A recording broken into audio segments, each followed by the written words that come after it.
कोशिकांग आखिर है क्या, समझते हैं इसको डिटेल वे में कि कोशिकांग, जैसे कोशिकांग पढ़ते हैं तो दिमाग में क्या आता है, कुछ तो आता होगा दिमाग में।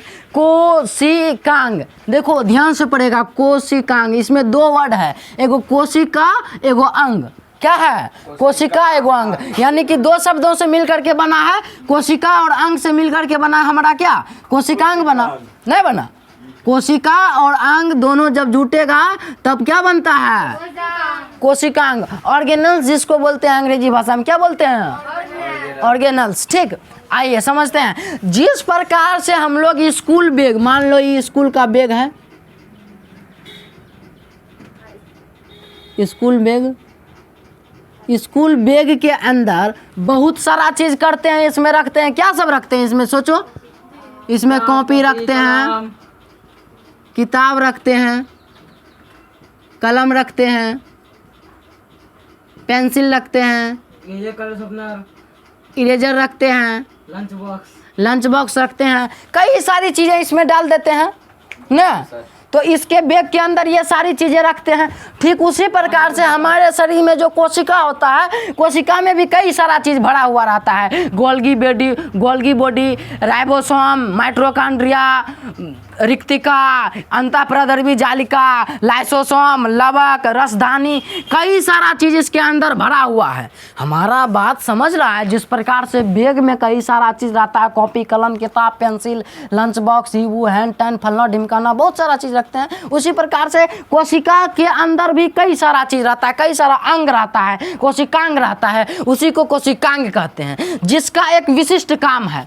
विशिष्ट काम को समझो, अभी हम सबको समझाएंगे, एक एक चीज़ को डिटेल में समझाएंगे। सबसे पहले विशिष्ट को समझो। विशिष्ट का मतलब होता है कि मेन काम, उसका सबसे उसका महत्वपूर्ण काम है वो। मेरी बात को समझ रहा है तुम, कि मतलब यदि जैसे मान लो बैग में इधर थे कॉपी, तो कॉपी में सिर्फ लिख ही सकते हैं, कॉपी में सिर्फ लिख सकते हैं, और कलम से सिर्फ लिख ही सकते हैं, किताब को सिर्फ पढ़ सकते हैं, समझा ना ना। तो इसका एक विशिष्ट काम है कि किताब को पढ़ सकते हैं, कॉपी में लिख सकते हैं, कलम से उगा के लिख सकते हैं ना, समझा। पेंसिल से लिख के मिटा सकते हैं, इरेजर से मिटाने वाला मेटोनो से सिर्फ मिटा ही सकते हैं, इरेजर मेटोनो कभी उग नहीं सकता है, समझा। तो ये उसका विशिष्ट काम है। जैसे हाथ है, तो हाथ एगो अंग है शरीर का, ये हाथ का एगो काम है कि इधर डोलेगा इधर उधर जाएगा, समझा। हाथ भोजन को पचा नहीं सकता है, खाली गुड़ उड़ के मुंह में डाल सकता है या इधर उधर हिल डोल सकता है। तो इसका हाथ का क्या है, एगो विशिष्ट काम है। ठीक, इसी प्रकार से शरीर के हर एक पार्ट का विशिष्ट काम है। उसी प्रकार से कोशिका के अंदर, ये क्या है हम लोग का, कोशिका का अंदर, कोशिका है, इसके अंदर, कोशिका के अंदर जब जाते हैं तो हम देखते हैं कि इसके अंदर अंतःप्रद्रवी जालिका, राइबोसोम, गोल्गी काय, लाइसोसोम, माइटोकॉन्ड्रिया, लवक, रसधानी, कई सारा अंग है इसके अंदर जो कि विशिष्ट काम कर रहा है, जो कि विशिष्ट काम। जैसे माइटोकॉन्ड्रिया है, इसके ये क्या है, पावर हाउस है, क्या है, पावर हाउस, पावर हाउस इसको कहा जाता है। तो पावर मतलब कि पूरा पावर प्रदान करता है, किसको, ये पूरा कोशिका को, कौन, माइटोकॉन्ड्रिया। उसी प्रकार से लाइसोसोम का कुछ काम है, उसी प्रकार से गोल्गी काय का कुछ काम है, उसी प्रकार से राइबोसोम का कुछ काम है, प्रोटीन बनाना या किसी चीज़ का संश्लेषण करना। शरीर इसके कोशिका के अंदर जितने भी पार्ट हैं उन सभी पार्ट को का एक विशिष्ट काम है। क्या है, एक विशिष्ट काम है। इस विशिष्ट वर्ड को पकड़ो, समझो इस बात को कि इस विशिष्ट वर्ड को पकड़ लो भैया, इसको समझ करके आज के क्लास के बाद जाना है, समझा। हाँ, हाउस है यहाँ पे लिखा हुआ, हाउस, समझा। ठीक, इस प्रकार से हम लोग समझते हैं कि भैया कोशिका के अंदर कई सारा कोशिकांग भरा रहता है, अलग अलग जगह। अब देखो कहाँ पे रहता है, कोशिका झिल्ली के बाद और केंद्रक के अंदर और केंद्रक के बाद। देखो यहाँ पे एक बात समझो, हम पिछले क्लास में तुमको एक बात बताए थे ना कि भैया कोशिका द्रव और केंद्रक द्रव दोनों को मिला करके क्या बोलते हैं, जीव द्रव। कोशिका द्रव और केंद्रक द्रव दोनों को मिला करके क्या नाम दिए थे, जीव द्रव बोले थे। ठीक, तो जीव द्रव, तो हम लोग बोल सकते हैं कि कोशिकांग कहाँ पे रहता है, जीव द्रव के अंदर, नहीं बोल सकते हैं। इस बात को समझा। कोशिका द्रव किसको बोल रहे हैं? ये तरल गाढ़ा द्रव जो कि कोशिका झिल्ली और केंद्रक के बाहर पाया जा रहा है, हमको समझ रहा है ना। तो इस प्रकार से घेरा हुआ है कोशिका द्रव या केंद्रक द्रव। कोशिका द्रव और केंद्रक द्रव को सम्मिलित रूप से हम लोग जीव द्रव बोलते हैं या प्रोटोप्लाज्म। समझ में आ रहा है यहाँ तक? आइए आगे बढ़ते हैं। कहता है कि प्रत्येक कोशिका में जितना भी कोशिका रहता है, चाहे प्रोकैरियोटिक हो या यूकैरियोटिक हो, प्रत्येक कोशिका में जीव द्रव में अनेक छोटे छोटे मतलब कि जीव द्रव अभी तुमको समझाए कि कोशिका द्रव और केंद्रक द्रव दोनों को मिलाते हैं तो क्या बनता है? जीव द्रव बनता है। तो प्रत्येक कोशिका, जितने भी कोशिका है, सभी कोशिका के जीव द्रव में अनेक छोटे छोटे घटक पाया जाता है। क्या पाया जाता है? घटक पाया जाता है। क्या पाया जाता है? कोशिका के विशिष्ट घटक पाया जाता है। विशिष्ट क्यों बोला? घटक तो सही बात है भैया, घटक है, चलिए ठीक है, गोल्जी बॉडी, अंतःप्रदर्भी जालिका, राइबोसोम, लाइसोसोम, ये सब घटक है। ठीक, एक चीज़ है, एक पदार्थ है जिसका घटक नाम दिया। लेकिन विशिष्ट काम क्या मतलब है? अभी तुमको समझाए ना, विशिष्ट काम करेगा। मार्कर का जैसे काम है उगना, इंक निकालना, तो मार्कर का इंके निकालना काम हो सकता है, मार्कर का भोजन पचाना काम नहीं है, मार्कर का मट्टी निकालना काम नहीं है, मार्कर का कोई पेट्रोल निकालना काम नहीं है, सिर्फ लिखना है। तो ये क्या है? मार्कर का विशिष्ट कार्य है। ठीक उसी प्रकार से कोशिका के अंदर जो भी कोशिकांग पाया जाता हो, चाहे गोल्जी बॉडी, तुम लोग क्लास को आगे कंटिन्यू करेंगे, तुमको हम बताएंगे कि अंतःप्रदर्भी जालिका का क्या काम होता है, राइबोसोम का क्या काम होता है, गोल्जी बॉडी का क्या काम होता है, लाइसोसोम का क्या काम होता है, माइटोकॉन्ड्रिया, लवक, राजधानी, इन सब का क्या काम है। विशिष्ट काम को हम लोग समझने वाले हैं यहाँ पे। तो हम अभी तुमको बताएंगे कि जितने भी हैं इसके अंदर, इसको किस प्रकार से वर्गीकरण करते हैं, इन सारी चीज़ को किस प्रकार से हम लोग वर्गीकरण करते हैं। और आइए समझते हैं परिभाषा को, एक बार ध्यान से समझो। प्रत्येक कोशिका, जितने भी कोशिका इस सृष्टि पे है, सभी कोशिका के अंदर कोशिकांग पाया जाता है। क्या पाया जाता है? कोशिकांग पाया जाता है। तो परिभाषा क्या है इसका? कोशिकांग का परिभाषा है, ये कोशिकांग का परिभाषा है कि प्रत्येक कोशिका में जीव द्रव अनेक छोटे छोटे कोशिका में के विशिष्ट घटक पाए जाते हैं। कोशिका के लिए विशिष्ट घटक विशिष्ट कार्य करते हैं। कोशिका में विशिष्ट काम कौन करता है? कोशिकांग। कौन करता है? कोशिकांग। हर कोशिकांग रहता कहाँ पे है? कोशिका झिल्ली और केंद्रक के बाहर क्या पाया जाता है? कोशिकांग पाया जाता है। कोशिकांग कहाँ पाया जाता है? प्रश्न उठता है। तो कोशिका झिल्ली के अंदर और केंद्रक के बाहर, इसके चारों ओर जो पाया जा रहा है उसी को तो हम लोग बोल रहे हैं कोशिकांग ना। तो कोशिकांग कहाँ पाया जाएगा? तो समझ में आया? अब कुछ ऐसा कोशिकांग भी है, जैसे राइबोसोम ले लो, इसको देखने के लिए तुमको सिंपल माइक्रोस्कोप से नहीं दिखेगा। इसके लिए कौन माइक्रोस्कोप चाहिए? इलेक्ट्रॉन माइक्रोस्कोप चाहिए भैया। जब तक इलेक्ट्रॉन माइक्रोस्कोप, क्यों भैया? क्योंकि अंतःप्रदर्भी जो जालिका होता है ना, जो अंतःप्रदर्भी जालिका होता है, इसके ऊपर बूंदा बूंदा टाइप से पाया जाता है। कौन चीज? राइबोसोम। तो इतना छोटा सा रचना है कि बिना सूक्ष्मदर्शी का, बिना इलेक्ट्रॉन सूक्ष्मदर्शी का नहीं देखा जा सकता है। जब इलेक्ट्रॉन सूक्ष्मदर्शी का खोज हुआ तब ये जाकर के इसका पता चला कि भैया राइबोसोम वहाँ पे अंतःप्रदर्भी जालिका में रहता है। अब अंतःप्रदर्भी जालिका भी दो प्रकार का होता है, एक होता है खुरदरी अंतःप्रदर्भी जालिका और एक होता है बिना खुरदरी अंतःप्रदर्भी जालिका, सम चिकनी अंतःप्रदर्भी जालिका जिसको बोलते हैं। मतलब जहाँ पर कि जिस पर कि राइबोसोम रहेगा उसको बोल देते हैं खुरदरी अंतःप्रदर्भी। आगे तुमको बताएंगे अगले क्लास में। आज जिस पे नहीं रहता है राइबोसोम उसको बोलते हैं चिकनी अंतःप्रदर्भी जालिका। सिंपल सी बात है। तो जैसे जैसे क्लास को कंटिन्यू करेंगे बताएंगे। तो अभी के फिलहाल के लिए क्या समझाए कि जिस प्रकार से बैग में हम लोग कई सारा सामान रखते हैं, कई सारा उसका अंग रखते हैं, उसी प्रकार से कोशिका में कई सारा अंग रखते हैं और उसी का नाम देते हैं हम लोग भैया कोशिकांग, ऑर्गेनल्स। बात समझ में आया? जिस कोशिकांग का विशिष्ट कार्य है। तो इसको छापो और आइए समझते हैं आगे हम लोग। कोशिकांग के जो भाग हैं कुछ इस प्रकार से हम लोग कोशिकांग के भाग को बांटते हैं। तो मुख्य रूप से 3 ही हैं, मतलब कि उसके ऊपर जो झिल्ली होता है, कोशिकांग के ऊपर जो मान लीजिए माइटोकॉन्ड्रिया है, ठीक,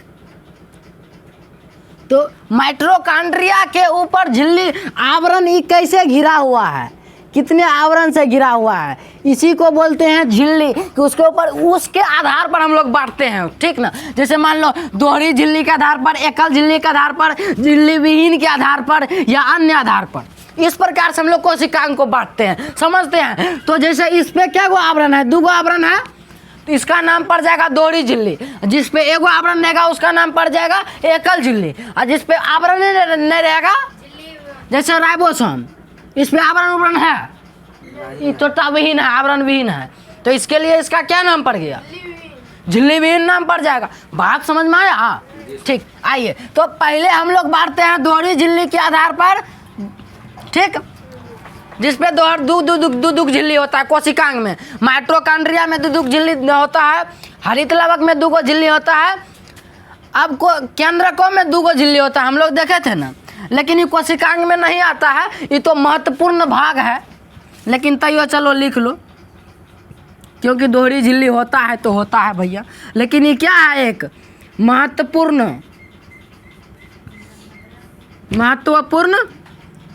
भाग है। किसका भैया? कोशिका का ना।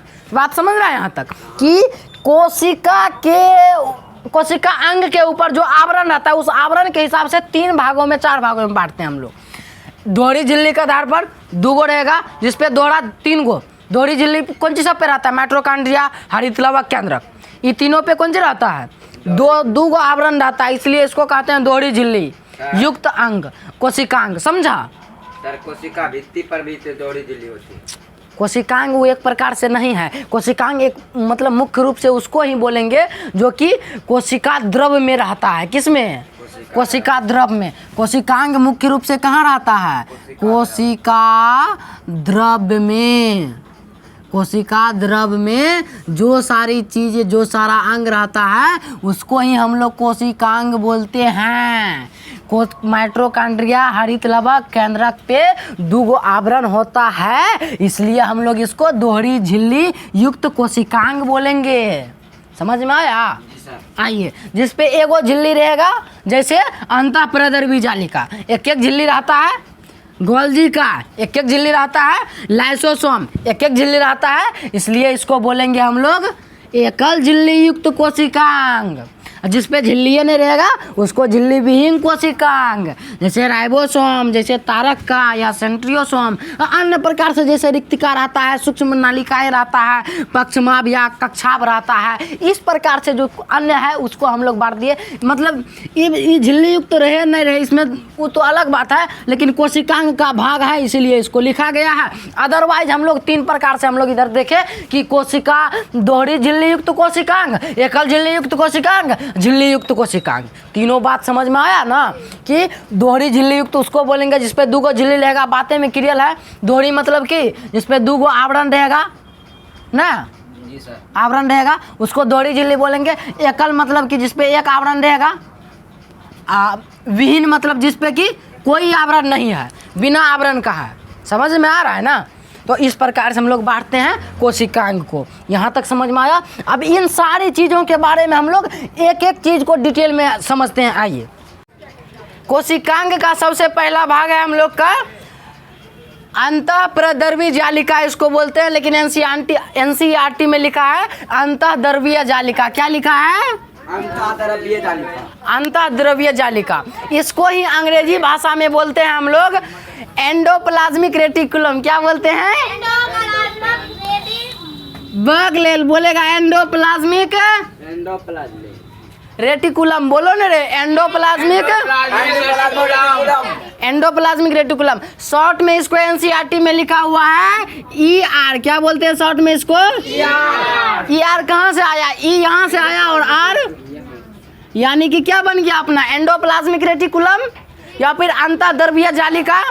ठीक, अब देखो एक कोशिका के अंदर अंतःद्रवीय जालिका रहता कहाँ पर है, यानी कि कहाँ पे उपस्थित। जैसे मान लो हम कोनो कोशिका, पादप कोशिका जैसे मान लो बना रहे हैं, यहाँ पे क्या बना रहे हैं भैया? अब हम वो फुद्दू वाला बच्चा नहीं रहे, लुल्लू वाला के कोई बता देगा कोशिका तो कोनो कोशिका सीख लेंगे। यदि चौड़ाई वाला ऐसे है तो यानी कि पादप कोशिका है, और यदि गोल है तो कौन कोशिका है?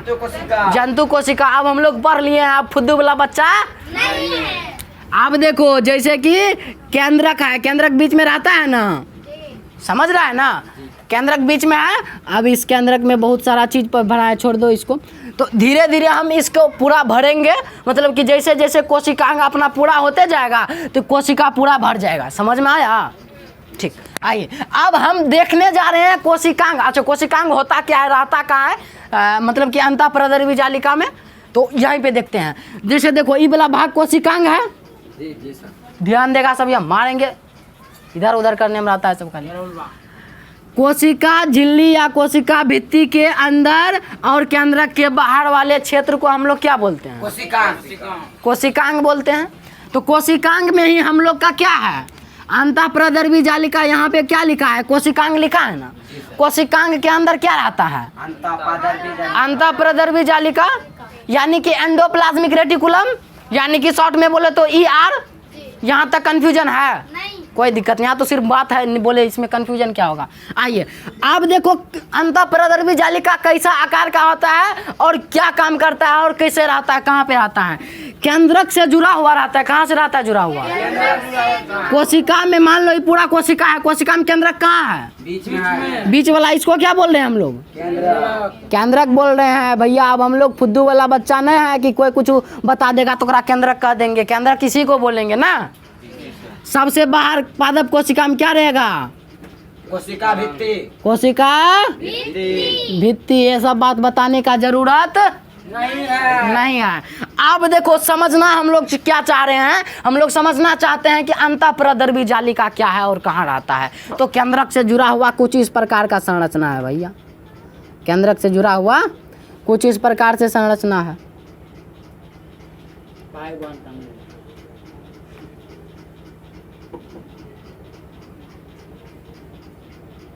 मतलब कि सूक्ष्म नलिका टाइप से नहीं लग रहा है तुमको, नली टाइप से बना है और दो आवरण है सब पे, समझ रहा है ना। हाँ सर। यही है, इसी को कहते हैं भैया अंतःप्रदर्भी जालिका।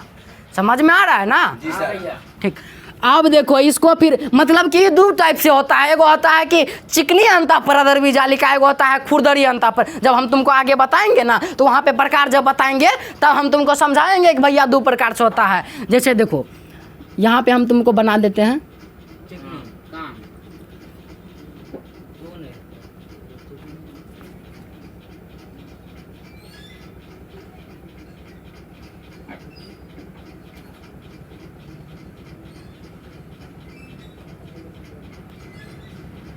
चलो छोटे बनाते हैं।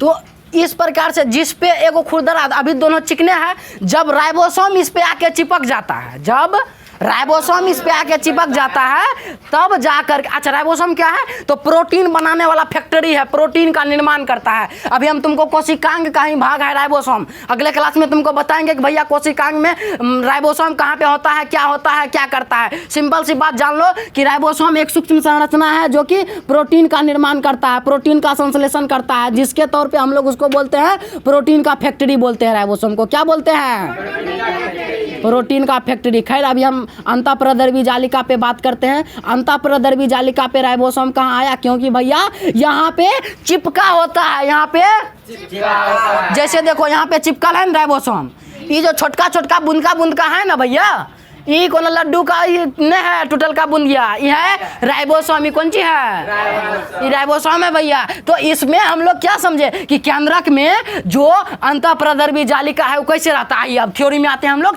कहता है कि कोशिका द्रव। अब कोशिका द्रव कहाँ होता है, हम लोग जानते हैं कोशिका भित्ति या कोशिका झिल्ली के अंदर और केंद्रक के बाहर जो संरचना में गाढ़ा द्रव चिपचिपा रहता है, लसलसा, उसको हम लोग क्या बोलते हैं, कोशिका द्रव। यानी कि इस वाले भाग को क्या बोल रहे हैं हम लोग, कोशिका द्रव बोल रहे हैं। यहाँ तक कोई कंफ्यूजन है, कोई दिक्कत, आगे समझते हैं। तो इसी कोशिका द्रव में है भैया अपना अंतःप्रदर्भी जालिका या फिर एंडोप्लाज्मिक रेटिकुलम, है कि नहीं है, समझ में आ रहा है। तो इसमें देखो दूगो है, एगो चिकन वाला है, एगो खुरदरा वाला है, एगो खदरल पदरल है ना।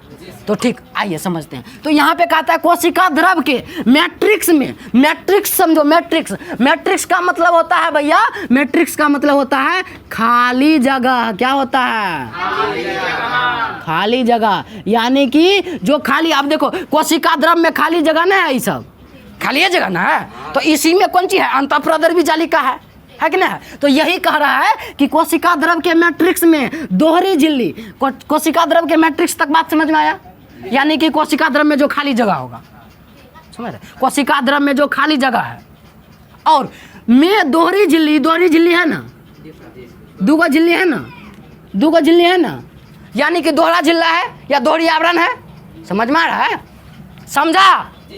दूगो झिल्ली है ना, एगो यानी कि दोहरी झिल्ली, एगो दोहरी झिल्ली, एगो दोहरी झिल्ली, एगो दोहरी झिल्ली, दूगो झिल्ली है। यानी कि अब पूरा बात को पढ़ते हैं हम लोग, पूरा पढ़ते, ध्यान से समझो। कहता है कोशिका द्रव के मैट्रिक्स में, यानी कि मैट्रिक्स मतलब खाली जगह में दोहरी झिल्ली से बनी चपटी नलिका का जाल बना हुआ होता है, उसी को भैया हम लोग बोलते हैं अंतःप्रदर्भी जालिका। अब यहाँ पे देखो केंद्रक से जुड़ा हुआ जो है दोहरी झिल्ली, क्या कह रहा है कि दोहरी झिल्ली से बनी चपटी नलिका, चपटल नलिका ना है, चपटी मतलब कि जैसे घर में चपटल सब कौन चीज रहता है, रोटी, मतलब कि धरते जाते एक पर एक, उसी प्रकार से एक पर एक चपटल है, समझ में आ रहा है यहाँ तक, ठीक। तो चपटी नलिका जाल टाइप से नहीं बना है, जाल टाइप से जालो ऐसा बिखरल रहता है, उसी प्रकार से जाल टाइप से बिखरा हुआ है, समझ रहा है। तो फैला भी है और फैला हुआ होता है, समझा।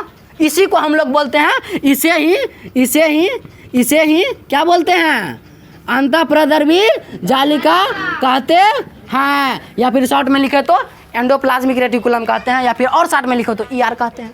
बात समझ में आया भैया, समझो। अब कोनो इस सब में पाया जाता है, यूकेरियोटिक कोशिका में पाया जा रहा है, तो यानी कि पादप और जंतु दोनों में पाया जा रहा है। बात समझ में आई, ठीक।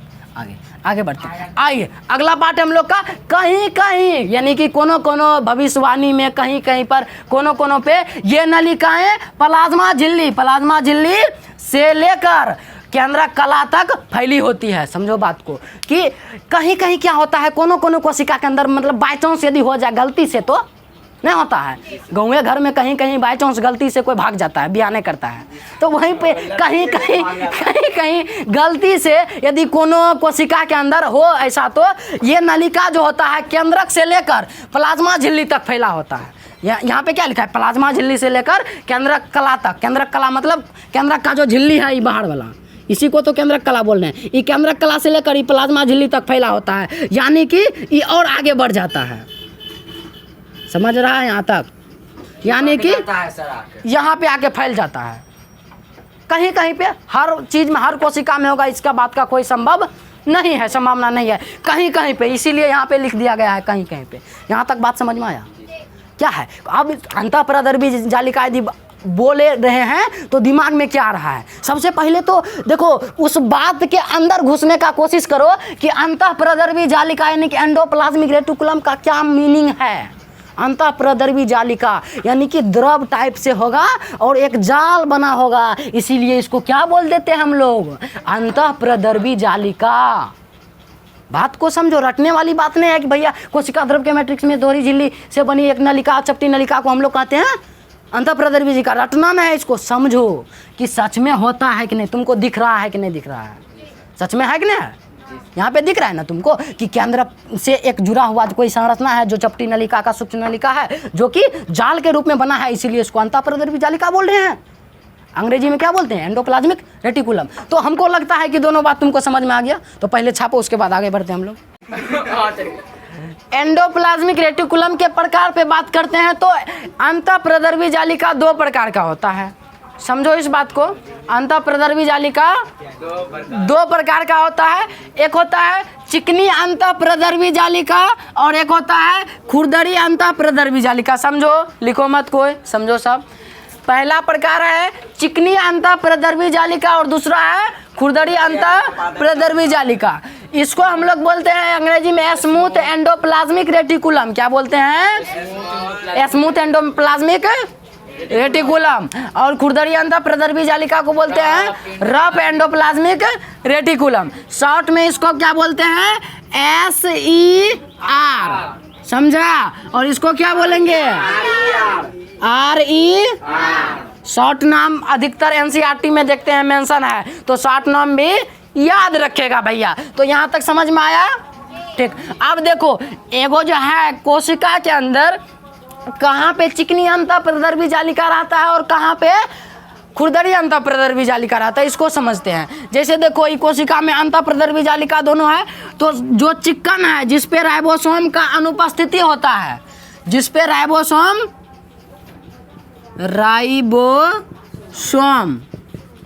अनुपस्थित होता है उसको बोलते हैं अनुपस्थित।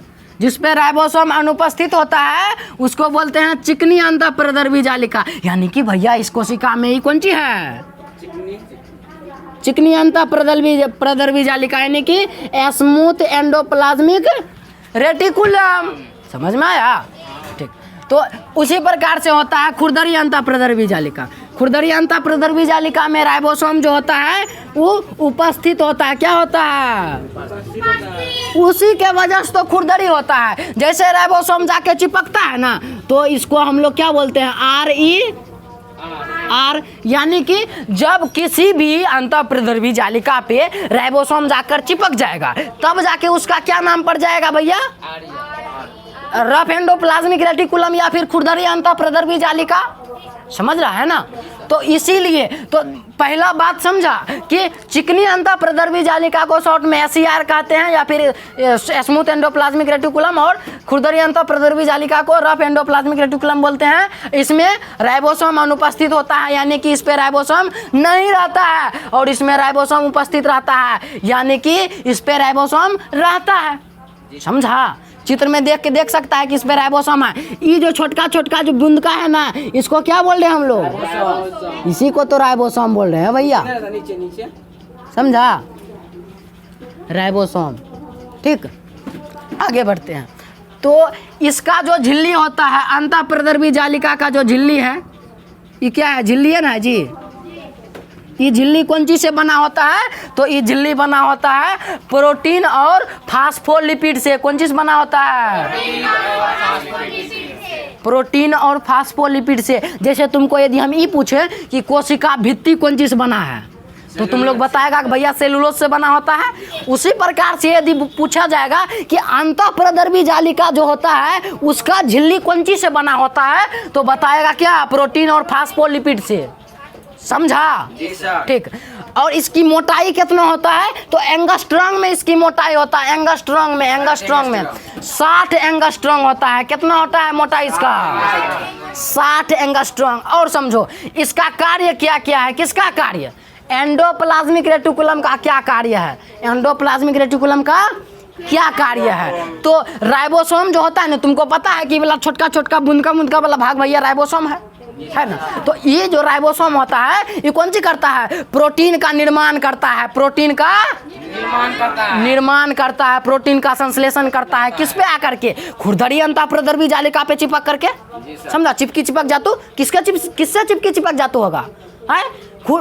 अंतःप्रदर्भी जालिका से जैसे चिपकेगा तो कौन से बन जाएगा? अब खुरदरी अंतःप्रदर्भी जालिका। समझा? जैसे कोई लड़का ऐसे खलिए रहता है तो उसको लड़का कहते हैं, लेकिन जब शादी विवाह हो जाता है तब परिवार उसका हो जाता है। उसी प्रकार से यदि चिकनी प्रदर्भी जालिका में राइबोसोम चिपक गया है आके, तब जाके इसका नाम अंतःप्रदर्भी जालिका नहीं रहेगा भैया, तब इसका नाम पड़ जाएगा खुरदरी अंतःप्रदर्भी जालिका। यानी कि इस पे राइबोसोम आ गया है, यानी कि इस पे राइबोसोम निर्माण करेगा। कौन सी का भैया? प्रोटीन का निर्माण करेगा। बात समझ में आया? अब इसका परिवार वाला हो गया है भैया, अभी सिंपल बात नहीं रहा। और ये कौन सी करेगा? नया कोशिका जब भी बनेगा, नया कोशिका तो केंद्रक झिल्ली का निर्माण करेगा, गोल्जी बॉडी का निर्माण करेगा। जैसे जैसे क्लास को आगे कंटिन्यू करेंगे तो हम तुमको बताएंगे कि इसी कोशिकांग के अंदर जहाँ पे अंतःप्रदर्भी जालिका आता है वहीं पे गोल्जी बॉडी भी रहता है। गोल्जी बॉडी के बारे में हालांकि हम अगले क्लास में बात करेंगे, लेकिन यहाँ तक समझो कि गोल्जी बॉडी और केंद्रक झिल्ली का जो निर्माण करता है। केंद्रक झिल्ली किसको बोल रहे हैं? केंद्रक के सबसे बाहर जो आवरण है उसको केंद्रक झिल्ली बोल रहे हैं हम लोग। तो इस आवरण का निर्माण और गोल्जी बॉडी का निर्माण कौन कर रहा है? हम लोग का भैया अंतःप्रदर्भी जालिका कर रहा है, एंडोप्लाज्मिक रेटिकुलम कर रहा है, ER कर रहा है। समझा? ठीक। तो ER दो प्रकार का होता है, एगो RER होता है, एगो SER होता है। समझा यहाँ तक? कोशिका कि भैया अंतःप्रदर्भी जालिका को जो जाल जो संरचना बना है ये कौन चीज़ से बना है, कितने प्रकार का होता है, कैसे होता है, कहाँ रहता है, किस कोशिकांग में होता है, ये सारी बात दिमाग में क्लियर हुआ। अब यदि अंतःप्रदर्भी जालिका का नाम सुनेगा तो दिमाग में बहुत सारी बातें आना चाहिए जी सर। कि यदि कोनो कोशिका का निर्माण हो रहा है तो वहाँ पे अंतःप्रदर्भी जालिका क्या करेगा, केंद्रक झिल्ली और कौन सी का निर्माण करेगा, गोल्जी बॉडी का निर्माण करेगा।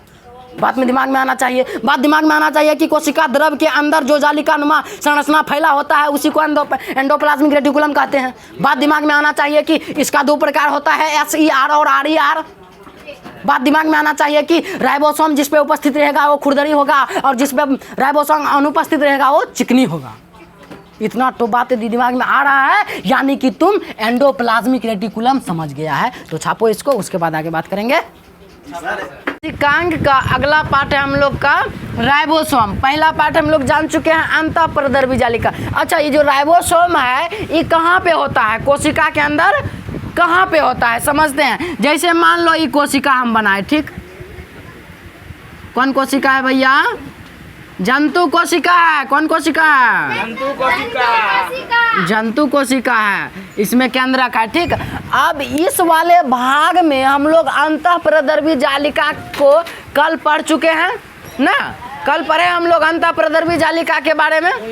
आइए आगे बढ़ते हैं और जानते हैं राइबोसोम। क्या पढ़ेंगे हम लोग, राइबोसोम के बारे में पढ़ने वाले हैं। अच्छा, ये राइबोसोम कहाँ पे होता है, कल थोड़ा हम बताए थे तुम लोग को कि भैया राइबोसोम अंतःप्रदर्भी जालिका पे चिपका रहता है, उस पे रखा रहता है ना, जी सर। तो इसीलिए तो उसको खुरदरी अंतःप्रदर्भी जालिका बोले थे ना। आइए देखो, हम एक बार और समझाने के लिए बना देते हैं यहाँ पे तुम लोग के लिए।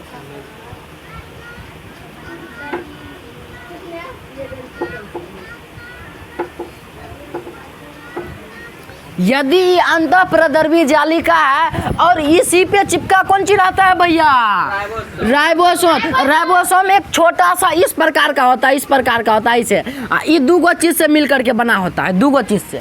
एगो तो प्रोटीन रहेगा और एगो RNA रहेगा। ये दोनों चीज जब मिलेगा एक साथ जुड़ जाता है तब अपन निर्माण हो जाता है कौन सी का, राइबोसोम का। तब कौन सी का निर्माण होता है, राइबोसोम। इतना छोटा होता है ना, इतना छोटा होता है, इतना छोटा होता है कि उसको ना सिंपल सूक्ष्मदर्शी से देख ही नहीं सकते हैं। सिंपल जो कंपाउंड सूक्ष्मदर्शी है उससे नहीं देख सकते, तब कौन सी से देखेंगे इसको, इलेक्ट्रॉन सूक्ष्मदर्शी से देखेंगे। कौन सूक्ष्मदर्शी से देखेंगे, इलेक्ट्रॉन माइक्रोस्कोप इसको बोलेंगे ना भैया, यानी कि इसको कौन सी से देखा जाएगा, इलेक्ट्रॉन सूक्ष्म। अच्छा, इलेक्ट्रॉन सूक्ष्मदर्शी जो होता है, इलेक्ट्रॉन सूक्ष्मदर्शी ये जो होता है ना, कोनो भी मतलब चीज को देखेगा हम छोटा, कोनो ज्यादा छोटा चीज को तो 1,80,000 गुना बड़ा करके दिखाता है। कितना गुना बड़ा, 1,80,000 गुना बड़ा। सोचो मोबाइल में 8 गुना बड़ा करके देखते हैं तो वहाँ कर चीज को यहाँ ओले चुमड़ी बहुत बड़ा करके देख लेते हैं ना। जैसे मान लो कोई लड़की का फोटो आया, एकदम जूम करके देखेगा बलिया सब उसका ना, तो वो 8x, वो मात्र 8x पर जाता है। कितना x पर जाता है, सिंपल वाला एंड्रॉयड में देखेगा तब। अब एप्पल में तो बहुत ज़्यादा चल जाता है, 200x सब पर जा सकता है। लेकिन सोचो उसको इतना जूम करेगा, इतना जूम करेगा, फाड़ते फाड़ते 1,80,000 गुना बड़ा करके देखेगा, तब जा करके वो देखेगा। तुम कौन सी देखेगा भैया, राइबोसोम। सोचो कि कितना छोटा संरचना है, उसको वैज्ञानिक लोग कितना पहले भैया 1953 सब में देख लिया है। सोचो अभी से पहले, जबकि अभी कितना आगे हम लोग आ गए हैं, 20वीं शताब्दी 21वीं शताब्दी में आ गए हैं। सोचो 19वीं 20वीं शताब्दी में सब देख के कितना अल्ट्रा माइंड वाला सब होगा। वैज्ञानिक लोग प्रभु मतलब भगवान का रूप ना, समझ में आ रहा है यहाँ तक कि राइबोसोम एक इतना छोटा संरचना है, इतना मतलब कि सूक्ष्म संरचना है जिसको सिंपल माइक्रोस्कोप से भी नहीं देख सकते हैं, इलेक्ट्रॉन माइक्रोस्कोप से देखना पड़ेगा। और इलेक्ट्रॉन माइक्रोस्कोप में छोटी सी बात बता दें कि 1,80,000 गुना बड़ा करके देख सकते हैं, इतना इलेक्ट्रॉन माइक्रोस्कोप का पावर होता है। कि बात समझ में आया यहाँ तक। आगे बढ़ते हैं। अब ये होता कहाँ पर है कोशिका के अंदर, मान लो भैया ये पूरा कोशिका है, ठीक, हम जंतु कोशिका बनाए हैं, पादप कोशिका बनाओ चाहे कोनो बनाओ, तो उसमें जैसे देखो ये कोशिका, इसमें कहाँ पे रहेगा, तो कोशिका द्रव, ये मतलब ये मान लो कोशिका द्रव है, कोशिका द्रव्य में होता है हमारा राइबोसोम। क्या होता है? राइबोसोम। क्या होता है? राइबोसोम। कहाँ पे? कोशिका द्रव में। अब कोशिका द्रव में भी होता है अपन अंतःप्रदर्भी जालिका या एंडोप्लाज्मिक रेटिकुलम, कल के क्लास में हम लोग जो चर्चा किए थे। अब देखो इसी पे तो चिपका रहता है। कल जाने थे कि एंडोप्लाज्मिक रेटिकुलम दो प्रकार का होता है, एगो तो होता है एंडोप्लाज्मिक रेटिकुलम दो प्रकार का होता है ना, एगो होता है SER और एगो होता है RER, यानी कि रफ एंडोप्लाज्मिक रेटिकुलम यानी कि स्मूथ एंडोप्लाज्मिक रेटिकुलम। अब जो स्मूथ था उस पर तो कोई राइबोसोम वाइबोसोम नहीं था, लेकिन जो चिकनी लेकिन जो खुरदरी अंतःप्रदर्भी जालिका है उस पे क्या लगा है भैया?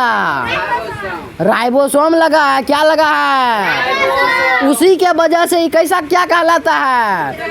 खुरदरी अंतःप्रदर्भी जालिका। ये रफ हो गया है, अब खुरदरा हो चुका है, जैसे इस पे चिपक गया जाके राइबोसोम। तो जिस अंतःप्रदर्भी जालिका पे राइबोसोम जाके चिपक जाता है उसी को तो हम बोलते हैं खुरदरी अंतःप्रदर्भी जालिका। खैर ये तो पिछला बात है, लेकिन हम तुमको बता दें कि राइबोसोम इतना छोटा संरचना है कि उसको नंगी आंखों से या फिर कंपाउंड माइक्रोस्कोप से नहीं देख सकते हैं। तो कैसे देखेंगे? इलेक्ट्रॉन माइक्रोस्कोप से देखेंगे। समझा यहाँ तक बात? आगे बढ़ते हैं। अब इसके खोज पे चर्चा करते हैं कि इसको देखा किसने। अब पादप कोशिका में किसने देखा, जंतु कोशिका में किसने देखा, राइबोसोम इसका नाम किसने रखा, ये सब जानने का मन कर रहा है। तो आओ जानते हैं। पादप कोशिका में इसको सबसे पहले मतलब खोज के बारे में चर्चा करते हैं कि इसको देखा और खोजा किसने। तो भैया पादप कोशिका में खोजा मतलब कौन चीज? डिस्कवरी किया, मतलब कि देखा किसने, मतलब कि सबसे पहले देखा किसने, जो देखा उसी को बोलते हैं खोज करना। तो राइबोसोम का खोज किसने किया? पादप कोशिका में सबसे पहले देखा था रॉबिन्स और ब्राउन ने। रॉबिन्स और ब्राउन ने कब किया था खोज? 1953 में। कहिया किया था? 1953 में। अब फिर जंतु कोशिका में खोज किसने किया? तो पैलेडे ने। कौन किया? पैलेडे ने। कहिया किया? 1955 में। क्या कहिया किया? 1955 में। ठीक। अब इसका नाम किसने रखा कि भैया राइबोसोम राइबोसोम होगा? अच्छा, हिंदियों में राइबोसोम में नाम है, अंग्रेजियों में राइबोसोम में नाम है, तो ये नाम किसने कोई तो रखा होगा, तभी ना आज राइबोसोम नाम जान रहे। कोशिका कोई नाम रखा, जैसे हम तुमको पिछले क्लास में बताए थे कोशिका का नाम, तो उसी प्रकार से राइबोसोम का नाम राइबोसोम कौन रखा? इसका नामकरण किसने किया? जैसे तुम्हारा नामकरण कोई अमर नाम है, कोई कुछ नाम है, तो सबका नामकरण क्या है? कौन किया है? मम्मी पापा किया है, नाम रखा है। उसी प्रकार से राइबोसोम का नामकरण कौन किया? रॉबर्ट ने। कहिया किया? ठीक, समझ में आया यहाँ तक? आइए और आगे बढ़ते हैं। अच्छा, ये जो राइबोसोम है कौन चीज से मिल करके बना है? अभी तुमको बताए ना कि प्रोटीन और आरएनए से बना है। आरएनए का मतलब कुछ पूछेगा तो राइबोन्यूक्लिक एसिड। राइबोन्यूक्लिक एसिड आगे पढ़ेगा तुम लोग। ठीक, समझा यहाँ तक बात? कौन चीज से मिल करके बना है? जब देखो मान लो ये प्रोटीन है, मान लो ये प्रोटीन है और ये है कौन चीज? आरएनए है। ठीक, आरएनए मान लो ये आरएनए है। ठीक, ये दोनों जब एक साथ जुड़ जाता है तो इसी का नाम हम लोग दे देते हैं राइबोसोम। क्या देते हैं? समझ में आया कि बना कैसे राइबोसोम का स्ट्रक्चर का निर्माण कैसे हुआ? बात समझा? आइए आगे बढ़ते हैं। यहाँ तक समझा कि प्रोटीन और आरएनए से कौन सी बनता है? राइबोसोम बनता है। ठीक, अब राइबोसोम कौन सी करता है? राइबोसोम का कार्य क्या है? राइबोसोम क्या कर रहा है? कल भी हम तुमको बताए थे कि भैया राइबोसोम खुरदरी अंतःप्रदर्भी जालिका पे जो चिपका रहता है, राइबोसोम कौन सी करता है? वो प्रोटीन का निर्माण करता है। कौन सी करता है? प्रोटीन का निर्माण करता है। कौन सी करता है? प्रोटीन का निर्माण। निर्माण मतलब क्या? बनाना, यानी कि प्रोटीन को बना रहा है। हम लोग को जीवित रहने के लिए क्या चाहिए? ऊर्जा चाहिए। ऊर्जा कहाँ से मिलेगा? प्रोटीन, कार्बोहाइड्रेट, खनिज लवण, कई सारी चीज़ें हैं, वसा, ये सब है, जिसमें प्रोटीन भी एगो चीज़ है। तो प्रोटीन का निर्माण कहाँ से होगा? शरीर में, कोशिका में होगा। कोशिका में कहाँ से होगा? राइबोसोम में होगा। समझा? तो इसीलिए हम लोग इसको बोलते हैं। अच्छा मान लो जहाँ पे दूध का निर्माण होता है, मतलब दूध मतलब सब बनता है, दूध आके आता है, या फिर मान लो जहाँ पे कुरकुरे बनता है, जो बहुत ज़्यादा कुरकुरे जहाँ बनता है उसको क्या बोलते हैं? कुरकुरे का फैक्ट्री बोल देते हैं, कुरकुरे फैक्ट्री है भैया ना। अब वही प्रकार से मान लो कहीं दूध बन रहा है तो दूध का फैक्ट्री है भैया, सुधा दूध, डायरी मिल्क नहीं बोल देते हैं। और उसी प्रकार से हम वो नहीं बोल सकते हैं जहाँ पे प्रोटीन का निर्माण होगा उसको क्या बोलेंगे? सोचो, प्रोटीन फैक्ट्री नहीं बोल देंगे। इसीलिए इसको कहा जाता है भैया प्रोटीन फैक्ट्री। क्या बोलेंगे? अब समझ में आया कि भैया राइबोसोम जो है प्रोटीन का निर्माण करता है, इसलिए तो इसको प्रोटीन का फैक्ट्री बोलते हैं। यहाँ तक क्लियर है? केंद्रक में निर्माण होता है इसका। ये बनता कहाँ पे है? कहाँ से निर्माण सबसे पहले हुआ इसका? कहाँ से निर्माण हुआ? केंद्रक में हुआ भैया। किसका निर्माण कहाँ से हुआ? बना केंद्रक में, लेकिन आया कहाँ पे? कोशिका द्रव में। देखो ये कोशिका द्रव में है ना, ये पूरा भाग केंद्रक के बाहर और कोशिका झिल्ली के बाद वाले भाग को क्या बोलते हैं? कोशिका द्रव बोलते हैं पगला। क्या बोलते हैं? कोशिका द्रव। और कोशिका द्रव में ना है अंतःप्रदर्भी जालिका और अच्छा और कहाँ कहाँ रहता है राइबोसोम? तो देखो एक तो कोशिका द्रव में कहीं से कहीं बिखरा हुआ रहता है और अंतःप्रदर्भी जालिका पे रहता है, समझा? और अंतःप्रदर्भी जालिका पे रहता है और कोशिका द्रव में बिखरा हुआ रहता है, समझा? कहीं कहीं पे। यहाँ तक क्लियर है? ठीक, आइए तो हम लोग नहीं। अच्छा अब तुमको क्या बताए कि भैया इसको देखेंगे कैसे? कौन चीज़ से देखेंगे? किसको? राइबोसोम को। तो हम लोग देखेंगे इलेक्ट्रॉन सूक्ष्मदर्शी से। किसे देखेंगे? भैया ये सिंपल चीज़ नहीं है, इसको हल्का में मत ले लेना। ये ऐसे तुमको नहीं दिख जाएगा कोनो माइक्रोस्कोप लाएगा ससुराल से देख लेगा, वो सबसे नहीं होगा। इलेक्ट्रॉन माइक्रोस्कोप चाहिए। बिना इलेक्ट्रॉन माइक्रोस्कोप से काम नहीं चलेगा, नहीं दिखाई देगा। कोनो उद्दू फुद्दू वाला चीज़ नहीं है। राइबोसोम है भैया, प्रोटीन का निर्माण करता है, समझा? कोशिका द्रव या अंतःप्रदर्भी जालिका में रहता है। कहाँ पे रहता है? अंतःप्रदर्भी जालिका पे चिपका रहता है और कोशिका द्रव में रहता है। तो स्थिति इसका कहाँ है? कहाँ उपस्थित रहता है? तो क्या बोलेगा? कोशिका द्रव और अंतःप्रदर्भी जालिका में रहता है। बात समझ में आया? आगे बढ़ते हैं। अब जैसे मान लो जैसे मान लो एगो मार्कर है तो इसको मार्कर बोलते हैं। और जैसे कई सारा मार्कर है तो पॉली मार्कर क्या बोलेंगे? या बहुत सारा मार्कर। उसी प्रकार से जब एगो राइबोसोम रहता है तो उसको बोलते हैं राइबोसोम। लेकिन जब बहुत सारा राइबोसोम एक के जगह रहता है, मान लो बहुत सारा गुच्छा रूप से, मतलब बहुत सारा गुच्छा नहीं बोल देते हैं इसको। यदि गुच्छा में है तब जाके इसका नाम पड़ जाता है पॉलीराइबोसोम। क्या बोलता है? पड़ता है। यदि बहुत सारा मार्कर है तब जाके उसको क्या बोलेंगे? Poly marker. मतलब बोलेंगे ना, उदाहरण के लिए बता दिए। बहुत सारा मोबाइल है, क्या बोलेंगे? Poly mobile. समझा? तो उसी प्रकार से गुच्छा में यदि है राइबोसोम, एक जगह है तब जाके गुच्छा में है, तो उसको क्या बोल रहे हैं हम लोग? पॉलीराइबोसोम। यहाँ तक बात क्लियर है ना? यदि समझ में नहीं आया तो कुछ पूछ सकता है। यदि एक भी डाउट है, एक कोई समझ में नहीं तो पूछो कहीं पे कुछ भी। इसका निर्माण कैसे हुआ, कहाँ बनता है, क्या बनाता है, कहाँ रहता है, कैसे देखा गया, ये सारी बातों का प्रश्न का उत्तर हम लोग जान चुके हैं। तो आइए आगे बढ़ते हैं और जानते हैं इसके प्रकार के बारे में कि इसको बांटा कैसे कैसे गया। छापो पहले।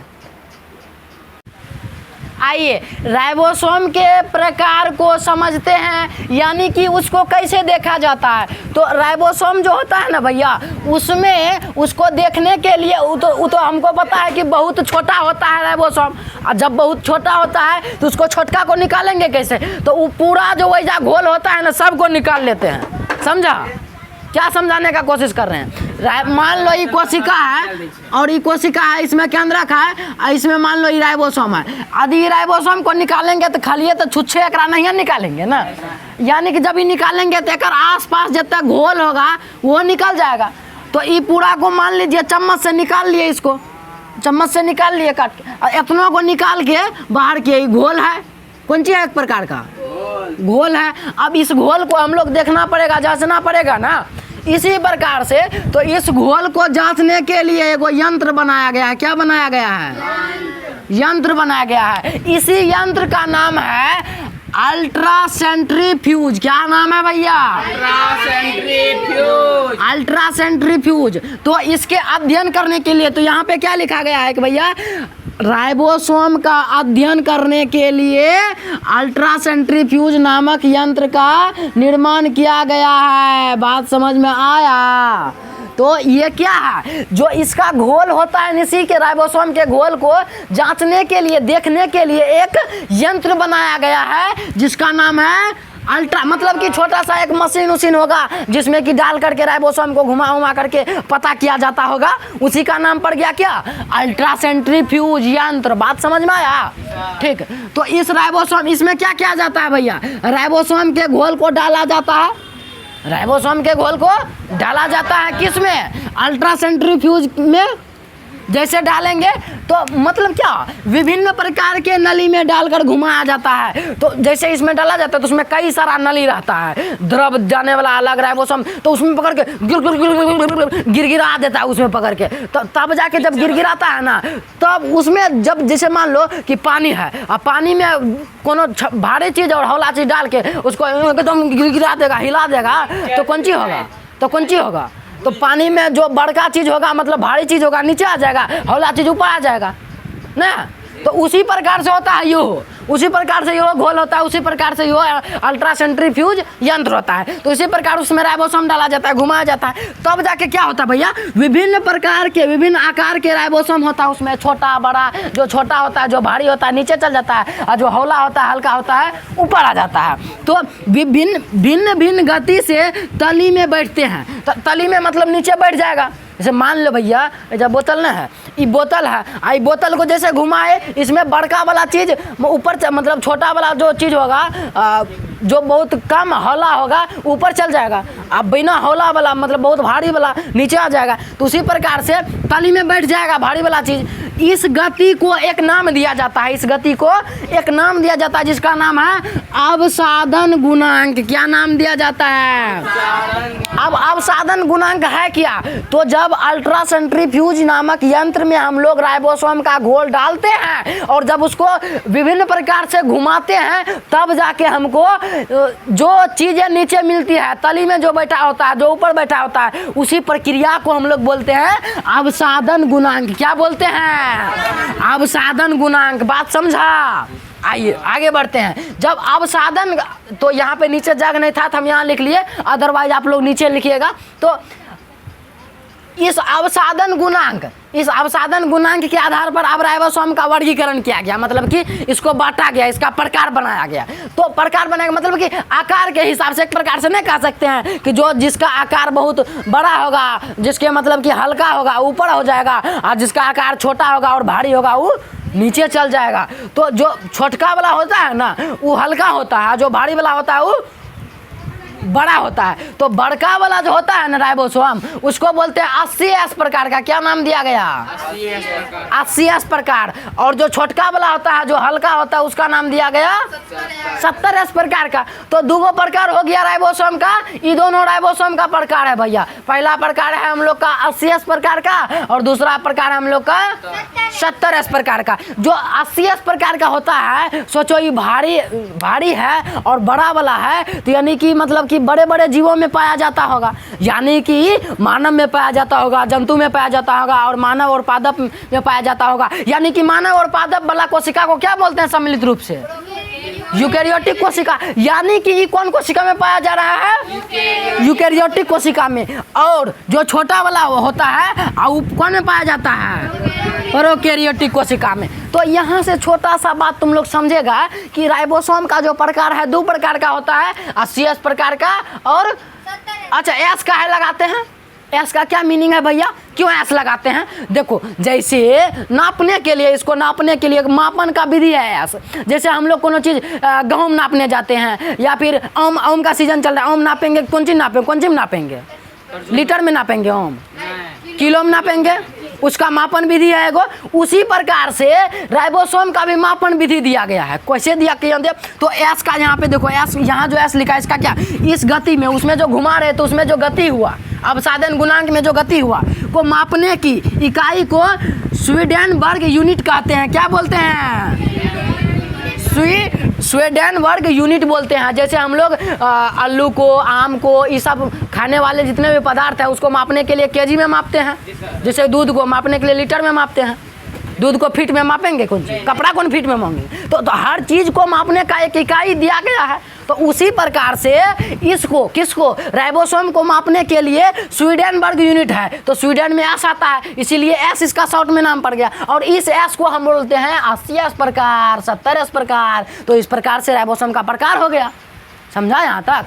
तो यही है हम लोग का राइबोसोम का प्रकार। देखो शुरू से नहीं समझा है कि राइबोसोम का आखिर कैसे पहचाना गया। तो कोशिका में निकाला गया थोड़ा सा राइबोसोम निकाला कोशिका से, उसके बाद अल्ट्रा सेंट्रीफ्यूज नामक यंत्र बनाया गया, उसमें डाला गया, उसमें जब घुमाया गया तब जाके पता चला कि अवसादन विधि हुआ। अवसादन विधि के द्वारा, अवसादन गुणांक के द्वारा इसको प्रकार में आकार के हिसाब से बांटा गया और दो प्रकार में कहा गया, 80 प्रकार और 70 प्रकार। जो पहले के वैज्ञानिक नाम रख दिया 80 प्रकार 70 प्रकार, वही आज तक हम लोग पढ़ते आ रहे हैं। तो जो 80 प्रकार का होगा वो यूकेरियोटिक वाला कोशिका में होगा, और जो 70 प्रकार का होगा वो मतलब कि सूक्ष्म जीव, छोटे छोटे जीव में जो रहेगा, मतलब कि प्रोकैरियोटिक कोशिका में रहेगा। तो इस प्रकार से हम लोग जाने कि भैया राइबोसोम क्या है, राइबोसोम के प्रकार क्या है, कैसे कैसे होता है, कैसे इसको नापा जाता है, कहाँ होता है। यहाँ तक समझ में आया? छापो इसको।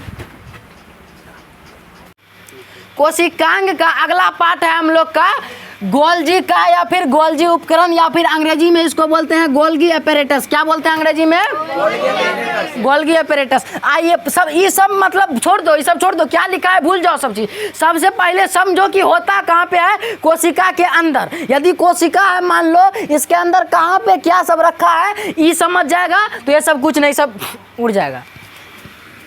देखो मान लो ये कोशिका है, ठीक, इसके अंदर केंद्रक है।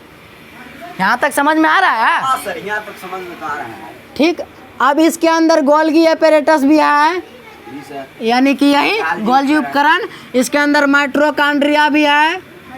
चलो थोड़ा बड़ा बनाते हैं कोशिका भैया साहब को, क्योंकि इसमें अटेगा नहीं। क्या यहाँ तक क्लियर है? इसमें कई सारा अंग रहता है, कोशिकांग रहता है। किसमें? कोशिका द्रव के अंदर। हम लोग का ये कौन सी है? कोशिका द्रव है। इसी में राइबोसोम भी रहता है, इसी में गोल्गी एपेरेटस रहता है, जिसके बारे में अभी हम सीखने वाले हैं। इसी में एंडोप्लाज्मिक रेटिकुलम रहता है, इसी में SER RER रहता है। और क्या रहता है? लाइसोसोम इसी में रहता है, वैक्यूल्स इसी में रहता है। मतलब कई सारा कोशिकांग रहता है। तो इसी में जहाँ पे रहता है एंडोप्लाज्मिक रेटिकुलम, उसके ठीक संपर्क में क्या रहता है? अब इस सबको मिटा देते हैं, ठीक। अब हम तुमको बताते हैं कि कहाँ पे है।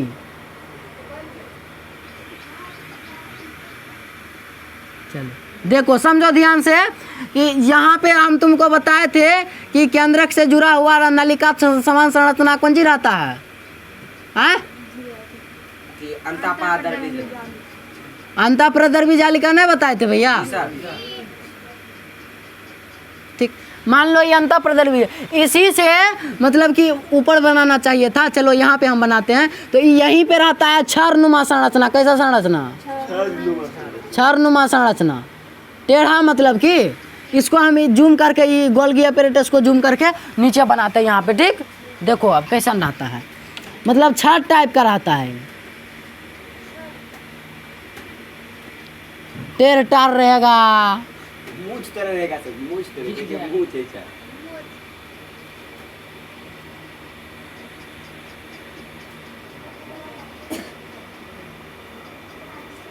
समझ रहा है?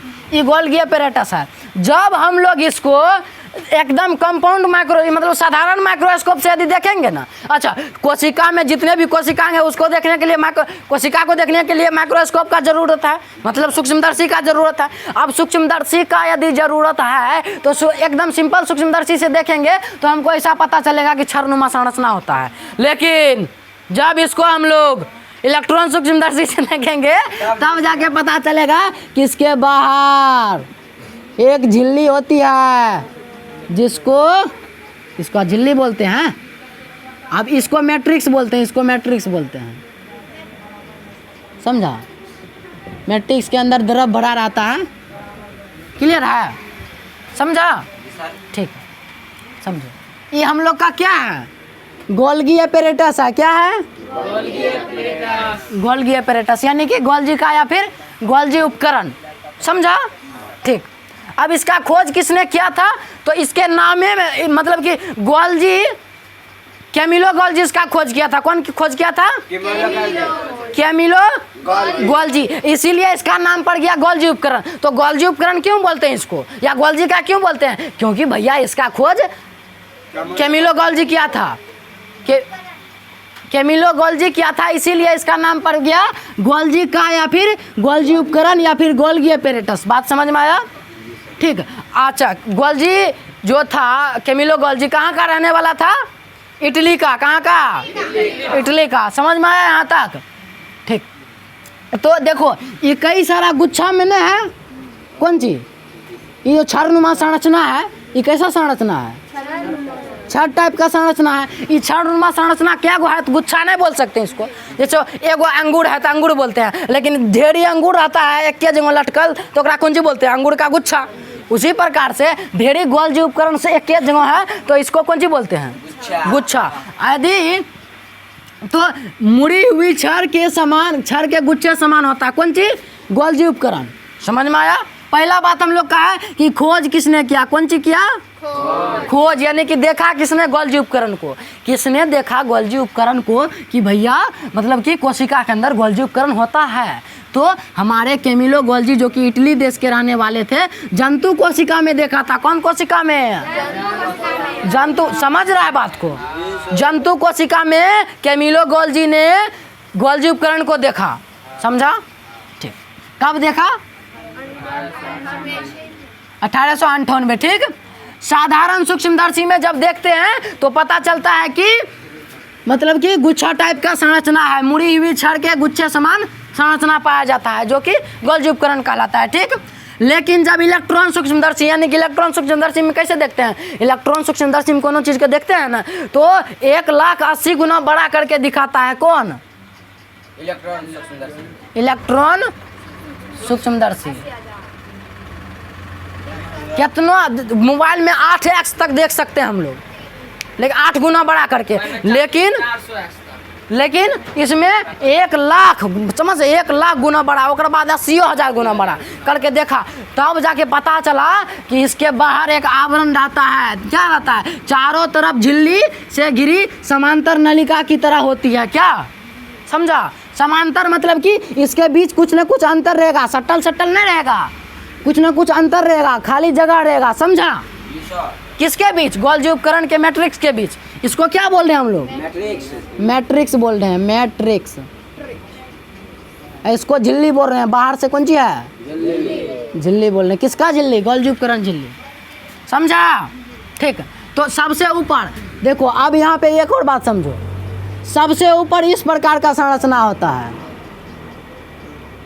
पुटिका टाइप का, ऐसे ऐसे करके बना रहता है। तो इसको सबसे ऊपर वाला संरचना का नाम है पुटिका। क्या नाम है भैया? पुटिका। क्या वो नाम है? अंग्रेजी में बेसिलस बोलते हैं। जगह नहीं है तो नहीं लिखते हैं, बता दिए। अंग्रेजी में बेसिलस बोलते हैं। और सबसे नीचे जो संरचना रहता है, सबसे नीचे में ये जो रहता है, इसके नीचे रहता है रिक्तिका भरा हुआ। रिक्तिका मतलब रिक्त स्थान। कैसा रहेगा? रिक्त स्थान। कैसा रहेगा? रिक्त स्थान। इसीलिए इसका नाम पड़ जाता है रिक्तिका। समझा? खाली जगह वाला गोल का छिद्र रहेगा, इसीलिए इसका रिक्त रहता है, खाली रहता है, इसीलिए इसका नाम पड़ जाता है रिक्तिका। बात समझ में आया? और ये कौन-सी का निर्माण करता है? कौन-सी को बनाता है? कौन भैया? गोल्जी उपकरण कौन-सी बनाता है? तो गोल्जी उपकरण 2 चीज के बनाता है। एगो तो कोशिका भित्ति का निर्माण करेगा। कोशिका भित्ति के बारे में हम बता चुके हैं पहले, क्या होता है, कैसे होता है, कैसे बना होता है, कौन सी, मतलब बता चुके हैं पूरा। और लाइसोसोम का निर्माण कर। लाइसोसोम, और लाइसोसोम क्या है? एगो कोशिकांग है। कोशिका के अंदर, इसी कोशिका के अंदर रहने वाला क्या है? लाइसोसोम है। इसी कोशिका के अंदर है अपन गोल्जी उपकरण। तो लाइसोसोम का निर्माण करता है कौन? गोल्जी उपकरण करता है, या गोल्जी एपैरेटस अंग्रेजी में बोलते हैं। यहाँ तक क्लियर है? ठीक। आगे बढ़ते हैं। केवल यूकैरियोटिक। अच्छा, ये काम कौन सी करता है? इसका काम कौन सी है? काम है एगो चीज़ के एक जगह से लेकर दोसर, जैसे मान लो कोनो चीज़ के मुरासी से उठा के उसराहा दे रहे हैं, बिहार से लेकर के राजस्थान पहुंचा रहे हैं। तो मतलब क्या कर रहे हैं हम लोग? एक जगह से उठा करके दोसर जगह दे रहे हैं। मान लो स्प्राइट का बोतल है, लाओ इधर, जल्दी करो। मान लो स्प्राइट का बोतल ही बन रहा है। कहाँ पे बन रहा है? बिहार में बन रहा है और इसको पहुंचाना कहाँ है? राजस्थान में पहुंचाना है, कलकत्ता में पहुंचाना है। तो बिहार से जो कलकत्ता या राजस्थान जाएगा, आने जाने का जो अथी है, काम है, यानी कि परिवहन बोल सकते हैं इसको। क्या बोलेंगे इसको? परिवहन। क्या बोलेंगे? परिवहन मतलब आन जान करना, एक चीज को एक जगह से दूसरे जगह तक पहुंचाना, एक जगह से। मान लो कोशिका में लाइसोसोम यहाँ है, क्या है? लाइसोसोम यहाँ है, और लाइसोसोम को अंतःप्रद्रवी जालिका तक पहुँचाना है। मतलब कि यहाँ है कौन चीज? गोल्जी उपकरण है, यहाँ से कोनो चीज़ बना है, ठीक, इसके पास कुछ है तो यहाँ एक रात लेकर के जाएगा लाइसोसोम, लाइसोसोम से लेकर के फिर जाएगा मतलब जहाँ जहाँ जोंची का काम है, ये परिवहन करने का काम कौन कर रहा है? गोल्जी उपकरण। तो इसका काम क्या है? गोल्जी उपकरण का परिवहन करना। क्या काम है? परिवहन। मतलब कि कोनो चीज के एक जगह से लेकर के दूसर जगह तक पहुंचाने का काम, एक जगह से उठा करके दूसर जगह तक। रे मतलब कि केंद्र के कहेगा रे उन्हें लेके आओ कार्बोहाइड्रेट लेके आओ, कहता हाँ सर जी आगे ले लो, फिर कहेगा प्रोटीन लेके आओ, मैं प्रोटीन लेकर के। तो मतलब कौन चीज? सब चीज के लेकर आने का काम। हम तुमको बोले स्प्राइट की बोतल तुम लेकर आया, यानी तुम कौन सी है यहाँ पे? यदि कोशिका, हम लोग कोशिका का भाग है तो तुम कौन सी है? गोल्जी उपकरण है, तुम पहुंचाने का काम कर रहा है, तुम परिवहन कर रहा है, यानी गोल्जी उपकरण है तुम। बात समझा? ठीक। तो इस प्रकार से हम लोग देखते हैं। तो और कहाँ पे रहता है, कौन चीज में रहता है, कौन कोशिका में? तो हम लोग को पता है दो कोशिका होता है, यूकेरियोटिक और प्रोकैरियोटिक। कौन कोशिका में रहता है? तो यूकेरियोटिक कोशिका में रहता है। प्रोकैरियोटिक में कहाँ रहता है? क्योंकि बड़ा चीज है परिवहन करने। मान लो गाड़ी उड़ी छोटका एरिया में चलेगा, ये गाड़ी वाला काम है, बहुत बड़का वाला एरिया है, तो छोटका उटका कोशिका में नहीं रहते। छोटका उटका में नहीं, छोटका उटका में काम नहीं करे, बड़ा में काम करे छे। नुनू बड़ा आदमी छे, परिवहन के काम करे छे। परिवहन छोटा मोटा चीज में होता है। बड़ा कोशिका यानी बड़ा कौन चीज रहे छे? यूकेरियोटिक रहे छे। तो यानी कि केकरा में काम करते ही? यूकेरियोटिक में। समझ ले? ठीक। तो एक कौन चीज में काम करते ही? सिर्फ और सिर्फ यूकेरियोटिक में। समझ ली? और कुछ यूकेरियोटिक में भी नहीं पायल जाए छे, कुछ यूकेरियोटिक में भी नहीं पायल जाए छे, लेकिन बहुत में पायल जाए छे। समझ ली? बात समझ में आ गई? ठीक। तो इस प्रकार से हम लोग यहाँ तक बात क्लियर है। इस लाइन तक आगे समझते हैं। यह बात बता दिए भैया कि इसके ऊपरी ये जो समांतर नलिका होता है, इस समांतर नलिका के ऊपरी सिरा में पुटिका लगा रहता है और निचले सिरा में रिक्तिका लगा रहता है। यहाँ तक बात क्लियर है भैया? ठीक। तो ऊपरी और निचली सिरा का बात क्लियर है, पुटिका और रिक्तिका। समझा? ठीक। आगे बढ़ते हैं।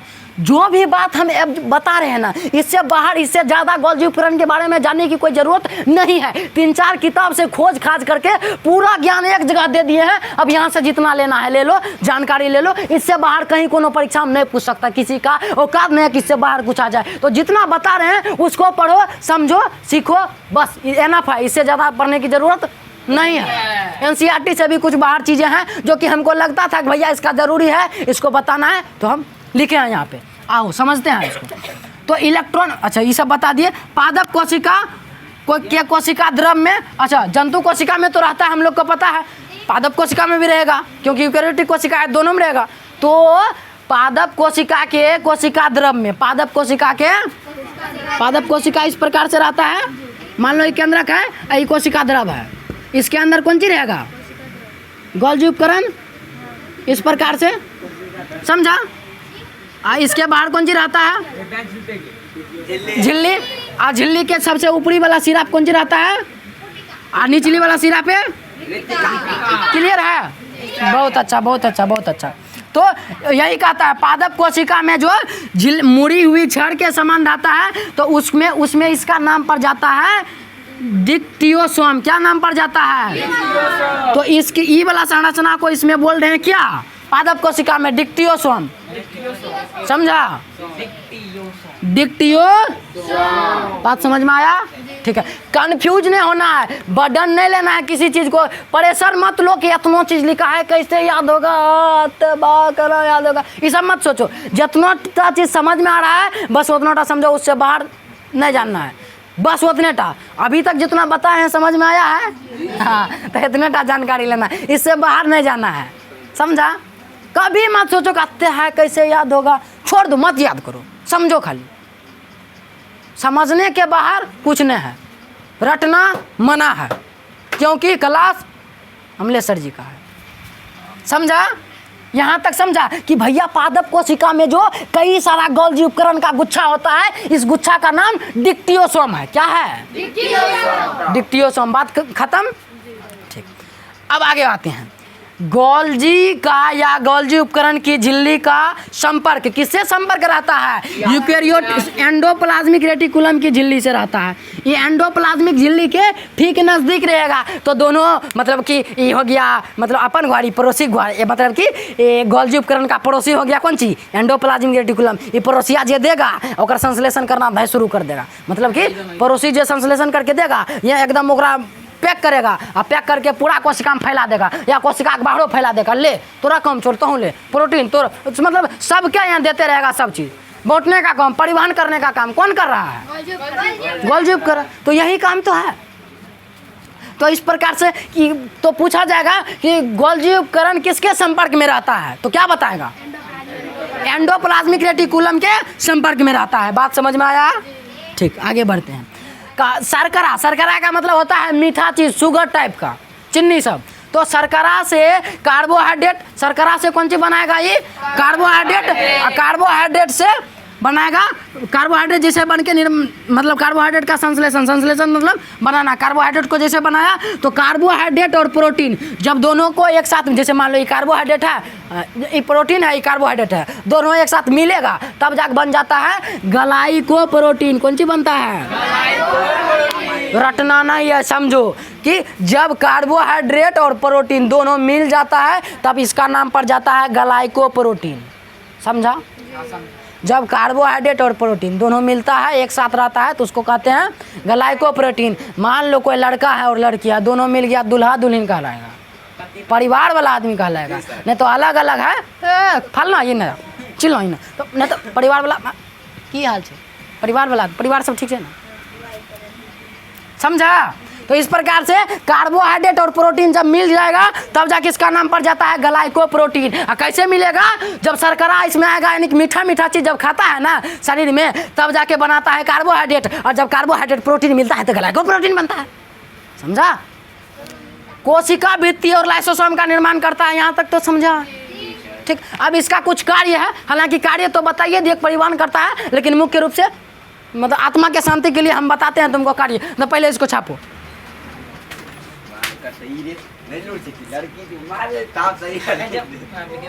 गोल्जी काय के कार्य को समझते हैं। गोल्जी काय देखो होता कहाँ पे, हम तुमको बता ही दिए हैं कि कोशिका के अंदर कई सारा अंग रहता है, केंद्रक के बाहर जो कोशिका द्रव होता है, उसी कोशिका द्रव के अंदर हम लोग का रहता है गोल्जी की बॉडी। समझा? गोल्गी बॉडी या गोल्गी अपैरेटस इसको अंग्रेजी में कहते हैं, हिंदी में गोल्जी काया, गोल्जी उपकरण कहते हैं। समझा? ठीक। अब इसमें समझने वाली बात क्या है? नाम है तो गोल्जी काय के कार्य को हम लोग समझते हैं। ऐसे तो कार्य तो बता ही दिए हम लोग, लेकिन देखो एक बात होता है इनकी आत्मा की शांति के लिए लिख दिए हैं ताकि आत्मा का शांति मिल जाए। देखो एक और होता है, कहावत कहा जाता है कि मरने के बाद 13वीं और 12वीं के बाद, कल कक्षा 12वीं के बाद BA और BSc करने से होता कुछ नहीं है, बस आत्मा का शांति मिल जाता है। बुझा? इसीलिए हम यहाँ पे लिख दिए हैं ताकि तुम लोग के आत्मा का शांति मिल जाए। समझते हैं? ER मतलब कि एंडोप्लाज्मिक रेटिकुलम, जो कि सूक्ष्म नलिका टाइप का संरचना है, जो कि 2 प्रकार का होता है, एगो SER और एगो RER। समझ में आ रहा है यहाँ तक? आगे बढ़ते हैं। तो एंडोप्लाज्मिक रेटिकुलम संश्लेषित का मतलब एंडोप्लाज्मिक रेटिकुलम इसके ठीक पास में होता है। हम लोग को पता है कि एंडोप्लाज्मिक रेटिकुलम के पास में ही होता है गोल्जी उपकरण। गोल्जी उपकरण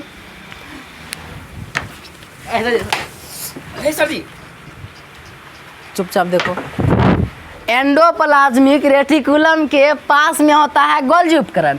गोल्जी उपकरण जहाँ रहता है उसके ठीक पास में रहता है कौन चीज? Endoplasmic reticulum. तो एंडोप्लाज्मिक रेटिकुलम से जो भी चीज़ निकलता है उसको संश्लेषित अपने अंदर कर लेता है कौन? गोल्जी काय। ई गोल्जी का संश्लेषण करके उसका संचयन करेगा, यानी कि अपने अंदर रखेगा, बनाएगा, पैक करेगा उसको, और तब जाके पैक करके अपने अंदर पैक करके, जैसे मान लो अंतःप्रदर्भी जालिका ये है, चलो बढ़िया से बना देते हैं थोड़ा बढ़िया से।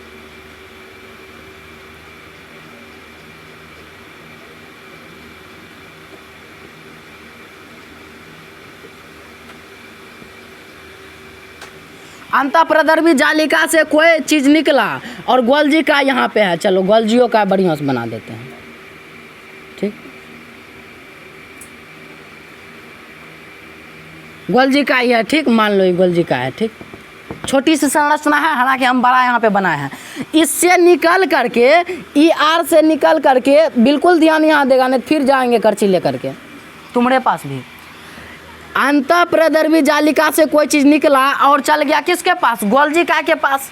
गोल्जी काय के पास, गोल्जी काय के पास जैसे गया, तो मतलब इसी को कहते हैं ER का संश्लेषण का संचयन। मतलब इसके पास से जो भी पदार्थ निकलेगा उसका संश्लेषण करेगा, अपने अंदर लेगा, और उसके बाद क्या करेगा? संचयन करेगा, इकट्ठा करेगा, समझा? रूपांतरण मतलब कि उसके बाद दूसरे रूप में बदलेगा। प्रोटीन लिया तो कार्बोहाइड्रेट बनाएगा, क्या बनाएगा? मतलब एगो उदाहरण दिए कि मतलब कुछ लेगा तो यहाँ अपना अंदर ओकरा दोसर चीज के रूप में बदलेगा, उसका निर्माण करेगा। ठीक, रूपांतरण तथा पैक करता है, पैक करता है, अपने अंदर पैक करता है। जैसे मान लो दूध हम लोग को बेचना है, तो दूध को जब पहले दूध दूह के लाएंगे, उसके बाद एक कुनों में रखेंगे, उसके बाद फिर उसको बनाएंगे, फिर उसको क्या करेंगे? पैक करेंगे, फिर उसको बेचेंगे, जैसे सुधा का बेचा जाता है, समझा? उसी प्रकार से अंतःप्रदर्भी जालिका से गोल्जी का में सबसे पहले पैक होगा सब चीज़। गोल्जी का में सब पैकिंग हो रहा है, रूपांतरण हो रहा है, संचयन हो रहा है। ठीक, ये सब कौन सी कोशिका के अंदर हो, तो और कोशिका के अंदर मान लो राइबोसोम यहाँ पे है, यहाँ पे राइबोसोम है। अब ये राइबोसोम वाले भैया को कुछ काम है, कोनो प्रोटीन का काम है, तो कौन देगा इसको? अच्छा, सबसे बढ़िया काम जो गोल्जी का करता है ना, वो गाड़ी का काम करता है। गाड़ी क्या करता है? एक पदार्थ को दूसरे पदार्थ तक पहुंचाने का, समझा? तो यही काम कर रहा है गोल्जी का, मतलब कि गाड़ी का परिवहन का काम करता है। क्या का काम करता है? परिवहन। परिवहन मतलब बोले भैया, मतलब कि एक चीज को एक जगह से दूसरे जगह तक पहुंचाने का काम कर रहा है। कौन? गोल्जी का। ठीक, गोल्जी का। और कोशिका के अंदर जैसे मान लो अंतःप्रदर्भी जालिका से यहाँ लाया, फिर यहाँ से इसको राइबोसोम को कौन देगा? प्रोटीन। प्रोटीन या फिर कार्बोहाइड्रेट जिसका जरूरत है, इसको ऊर्जा कौन देगा? गोल्जी का देगा ना, गोल्जी का देगा। तो यही बता रहा है, कोशिका के अंदर यदि कोनो चीज़ का काम है तो कोशिका के अंदर भी देगा। यदि कोशिका के बाहर हो कोनो चीज़ का काम है, कोशिका के बाहर उत्तक में कोनो चीज़ का काम है, कहीं पे कोनो चीज़ का काम है, तो कोशिका के बाहर भी कौन देगा? गोल्जी का ही देगा। तो विभिन्न क्षेत्र में भेजता है, कोशिका के विभिन्न क्षेत्र या कोशिका के बाहर विभिन्न क्षेत्र में मतलब कि परिवहन करने का काम करता है। कौन? गोल्जी का, समझा? या गोल्गी अपैरेटस या गोल्गी बॉडी या गोल्जी उपकरण या गोल्जी का, समझा? ठीक, आगे बढ़ते हैं। कोशिका का मुख्य श्रवण अंग है, मतलब कि अपने अंदर जो ग्रहण करके दूसरे जगह तक परिवहन करता है, तो सबसे ज़्यादा परिवहन करने वाला अंग कोशिका में कौन है? गोल्जी का, समझा? अब देखो इसमें क्या होता है, जैसे मान लो ये शक्कर है, शक्कर को जटिल शक्कर बनाता है, उसको पूरा मतलब कि तोड़ मरोड़ के, और उसके बाद कार्बोहाइड्रेट बनता है, इसमें कार्बोहाइड्रेट से प्रोटीन बनता है, और फिर प्रोटीन से ग्लाइकोप्रोटीन बनता है। पहले बताए थे हम तुम लोग को अभी पहले, समझा? हाँ, समझो, ध्यान से समझो, देखो ध्यान से, मारेंगे इतना मारना चट्टा बाप को सिखाता है। पादप कोशिका विभाजन के समय, पादप कोशिका हम तुम लोग को पता है किस प्रकार से होता है ना? मान लो इसका विभाजन हो रहा है, टूट रहा है, तो इसमें इसके बीच में जो प्लेट बनेगा ना, इसके बीच में जो प्लेट बनेगा विभाजन हो करके, तो ई प्लेट का निर्माण कौन कर रहा है? ई प्लेट का निर्माण करता है अपनी गोल्जी का। कौन करता है भैया? कौन प्लेट? ई दुगो बनले था, ई दुगो बनले था, अब ई बीच वाला प्लेट बनाएगा तब ना दोनों अलग होगा, तो दोनों अलग होगा, विभाजन होगा। विभाजन मतलब अलग होना, टूटना। हाँ, तुमको कुछ समझ में नहीं आ रहा होगा, क्यों भैया? अगले तो पिछला क्लास पूरा देखिए, उसके बाद ही क्लास देखेगा तब ये समझ में आएगा। अब बीचे से टपक जाएगा तो कैसे समझ जाएगा? समझा? तो इस प्लेट का निर्माण करेगा हम लोग का भैया गोल्जी का। तो आत्मा का शांति मिला। तो गोल्जी का एक चित्र ही रहा, सबसे ऊपर पुटिका लगा रहता है, सबसे ऊपर पुटिका लगा रहता है इस प्रकार से। उसके बाद सबसे नीचे रिक्तिका रहता है, समझा। पुटिका थोड़ा बड़ा होता है और रिक्तिका थोड़ा छोटा होता है। ये सब बात बता चुके हैं, ठीक। उसके बाद लगा ई है झिल्ली। ई भाई देखो, इसका नाम लिखना भूल गए थे। ई है झिल्ली, क्या है? झिल्ली है। सबसे बाहर क्या रहता है गोल्जी का? एक बाहर झिल्ली रहता है, ठीक। अब देखो ये सब क्या है? रिक्तिका है पगला। ये सब क्या है? ये सब क्या है? सिस्टरनी क्या है? इसके अंदर जो द्रव भरा है उसको कहते हैं मैट्रिक्स। खाली जगह को मैट्रिक्स। इसके अंदर जो खाली जगह रहता है उसको क्या कहते हैं? तो यही तो है गोल्जी का। इसी में तो ये सारा घटना संपन्न होता है। कौन सारा घटना? ये सारा घटना। बात समझ में? Finish. Tata bye bye. Mitochondria जो है कहाँ पे पाया जाता है, कैसे होता है, ये समझते हैं पहले इसको। तो सबसे पहले बात को समझो कि देखो माइटोकॉन्ड्रिया कहाँ पे होता है? कोशिका के अंदर, कोशिका झिल्ली के अंदर, केंद्रक के बाहर, समझा। यानी कि कोशिका द्रव में, सिंपल सी भाषा में बोले। जैसे देखो ये कोशिका है, इसके अंदर न्यूक्लियस है, केंद्रक है, केंद्रक के बाहर ये कोशिका द्रव है, कोशिका द्रव में भी यहीं पे रहता है माइटोकॉन्ड्रिया, समझा। हेलो, समझा भाई? कोशिका द्रव में माइटोकॉन्ड्रिया होता है, यहाँ तक समझा। माइटोकॉन्ड्रिया को पावर हाउस कहते हैं। क्यों? ऊर्जा घर, ऊर्जा गृह इसको बोला जाता है। क्यों भाई? क्योंकि ऊर्जा का निर्माण करता है। कोशिका के अंदर ऊर्जा का निर्माण कौन करता है? माइटोकॉन्ड्रिया। माइटोकॉन्ड्रिया को अंग्रेजी में भी माइटोकॉन्ड्रिया ही कहते हैं। माइटोकॉन्ड्रिया का चित्र कुछ इस प्रकार से है। माइटोकॉन्ड्रिया के सबसे बाहरी झिल्ली को बाहरी झिल्ली कहते हैं। सबसे बाहर वाला झिल्ली, दूगो झिल्ली होता है इसमें, एगो बाहर एगो अंतर। सबसे बाहरी झिल्ली ये है मतलब कि अंतर वाला झिल्ली ये है, इसको बोलते हैं अंतः झिल्ली, समझा। बाहरी झिल्ली, अंतः झिल्ली, समझा।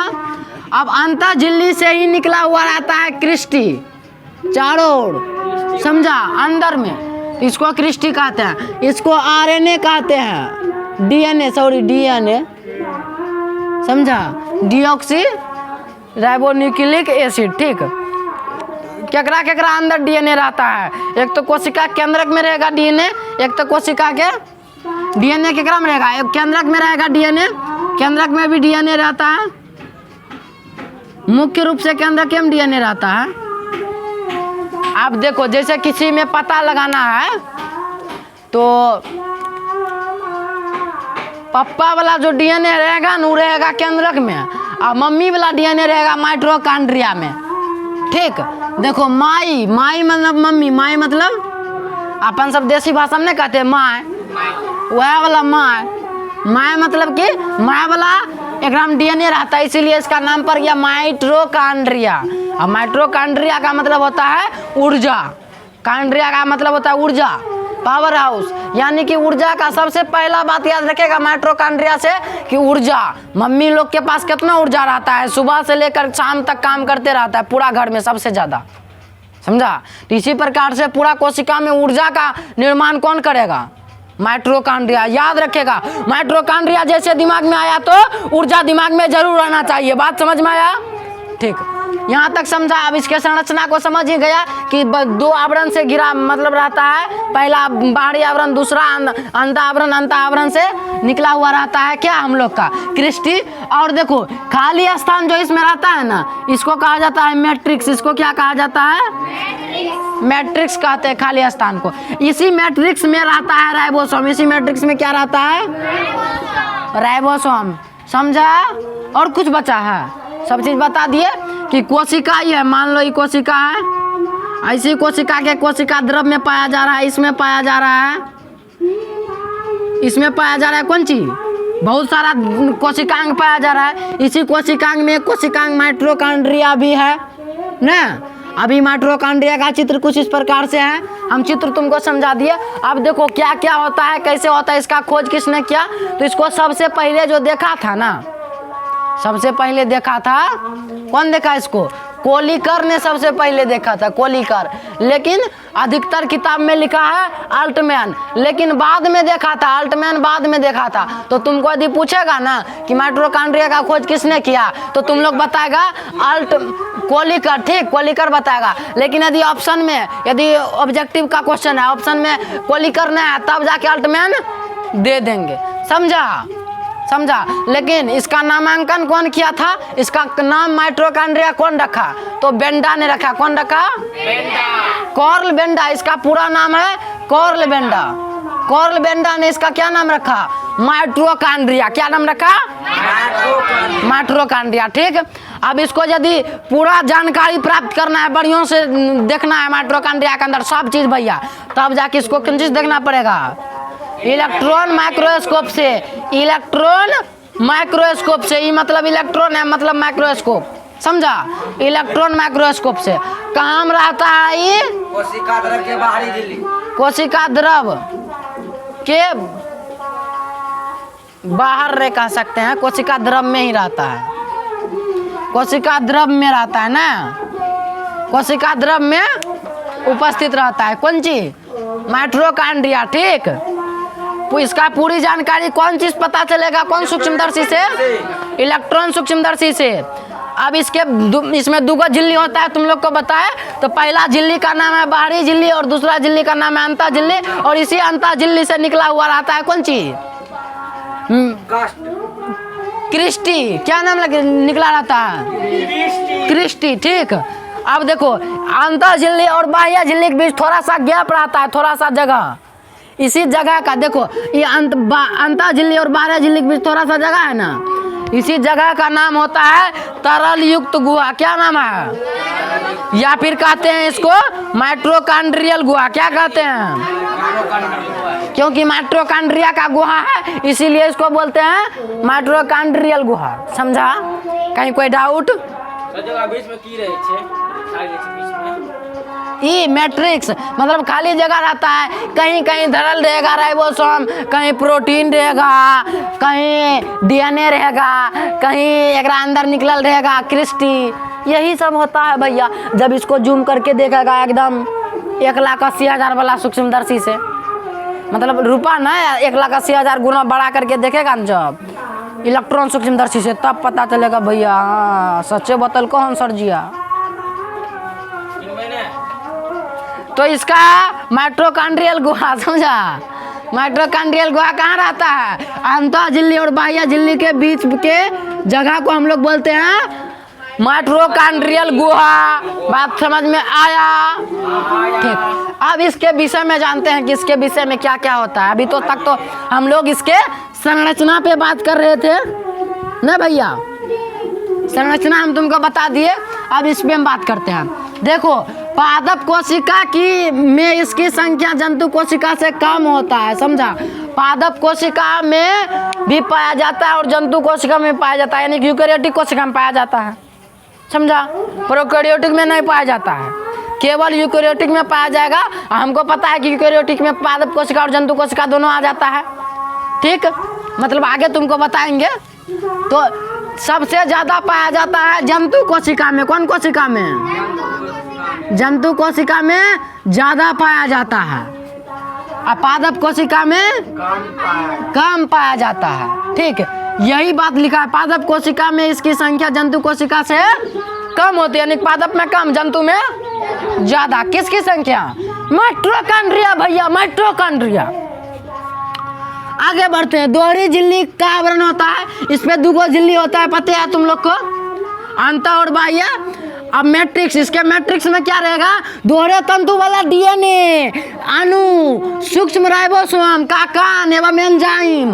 अब देखो इसके मैट्रिक्स में, मैट्रिक्स मतलब इसमें जो खाली जगह बीच में है, उसके मैट्रिक्स में क्या क्या पाया जा रहा है भैया? डीएनए पाया जा रहा है। डीएनए मतलब डीऑक्सीराइबो न्यूक्लिक एसिड। एंजाइम पाया जाएगा, कई सारा एंजाइम पाया जाएगा। क्या पाया जाएगा भैया?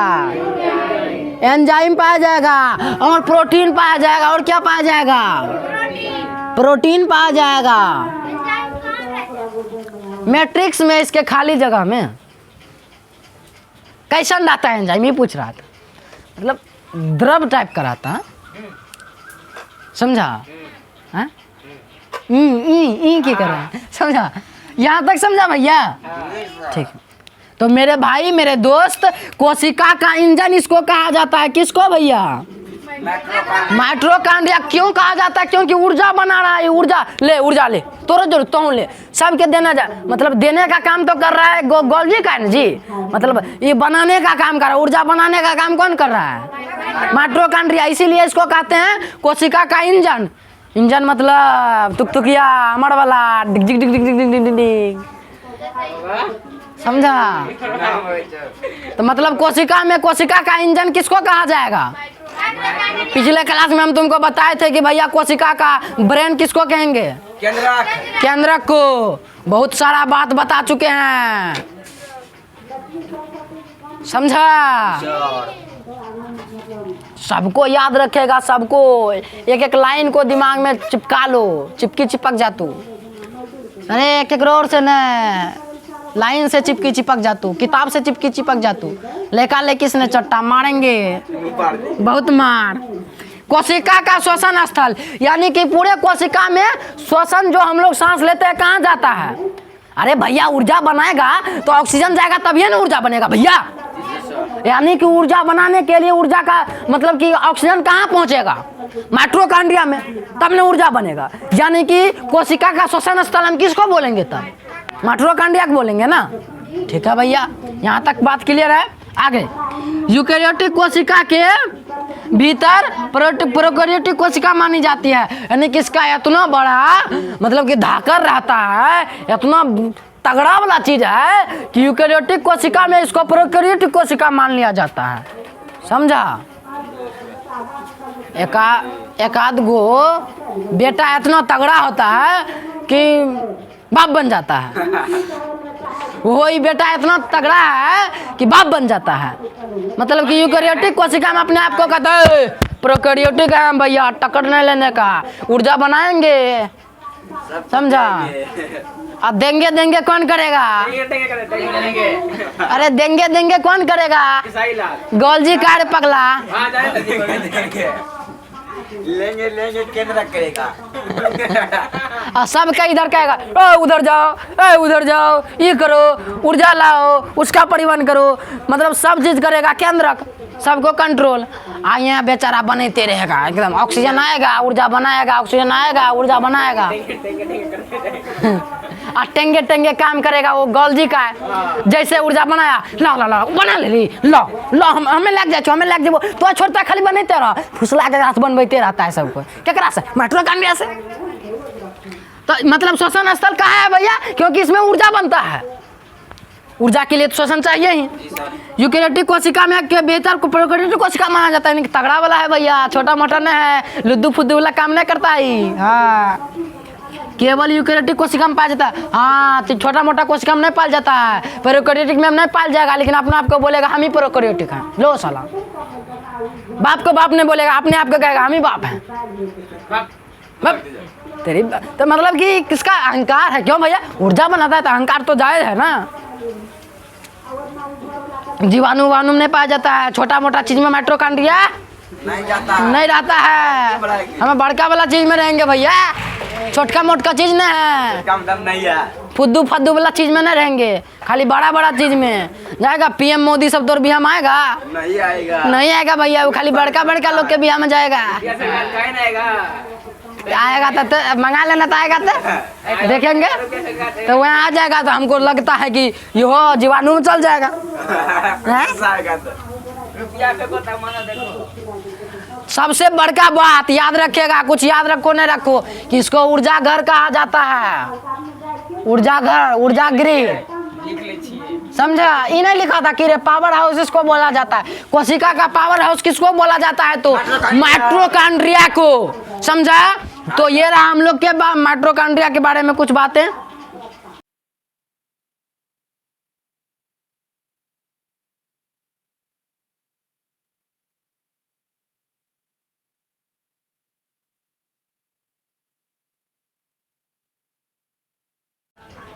अगला कोशिकांग है हम लोग का लवक। देखो जैसे कोशिका है, इस कोशिका के अंदर रहता है लवक, ठीक। केंद्रक है, इस केंद्रक के अंदर कोशिकांग में रहता है लवक। कहाँ पे रहता है लवक भैया? कोशिकांग में, ठीक।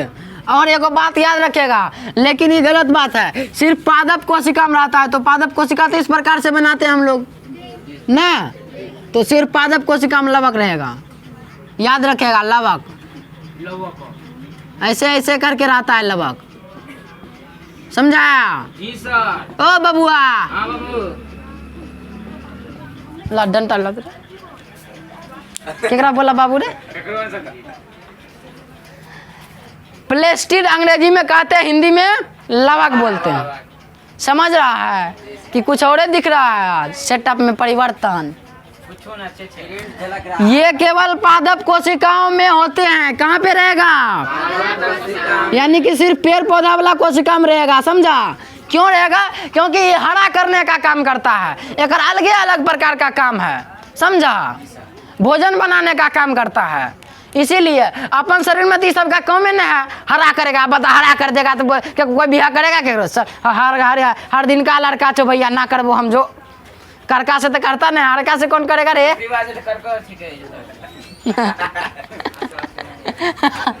तो समझा, केवल पादप कोशिका में रहता है।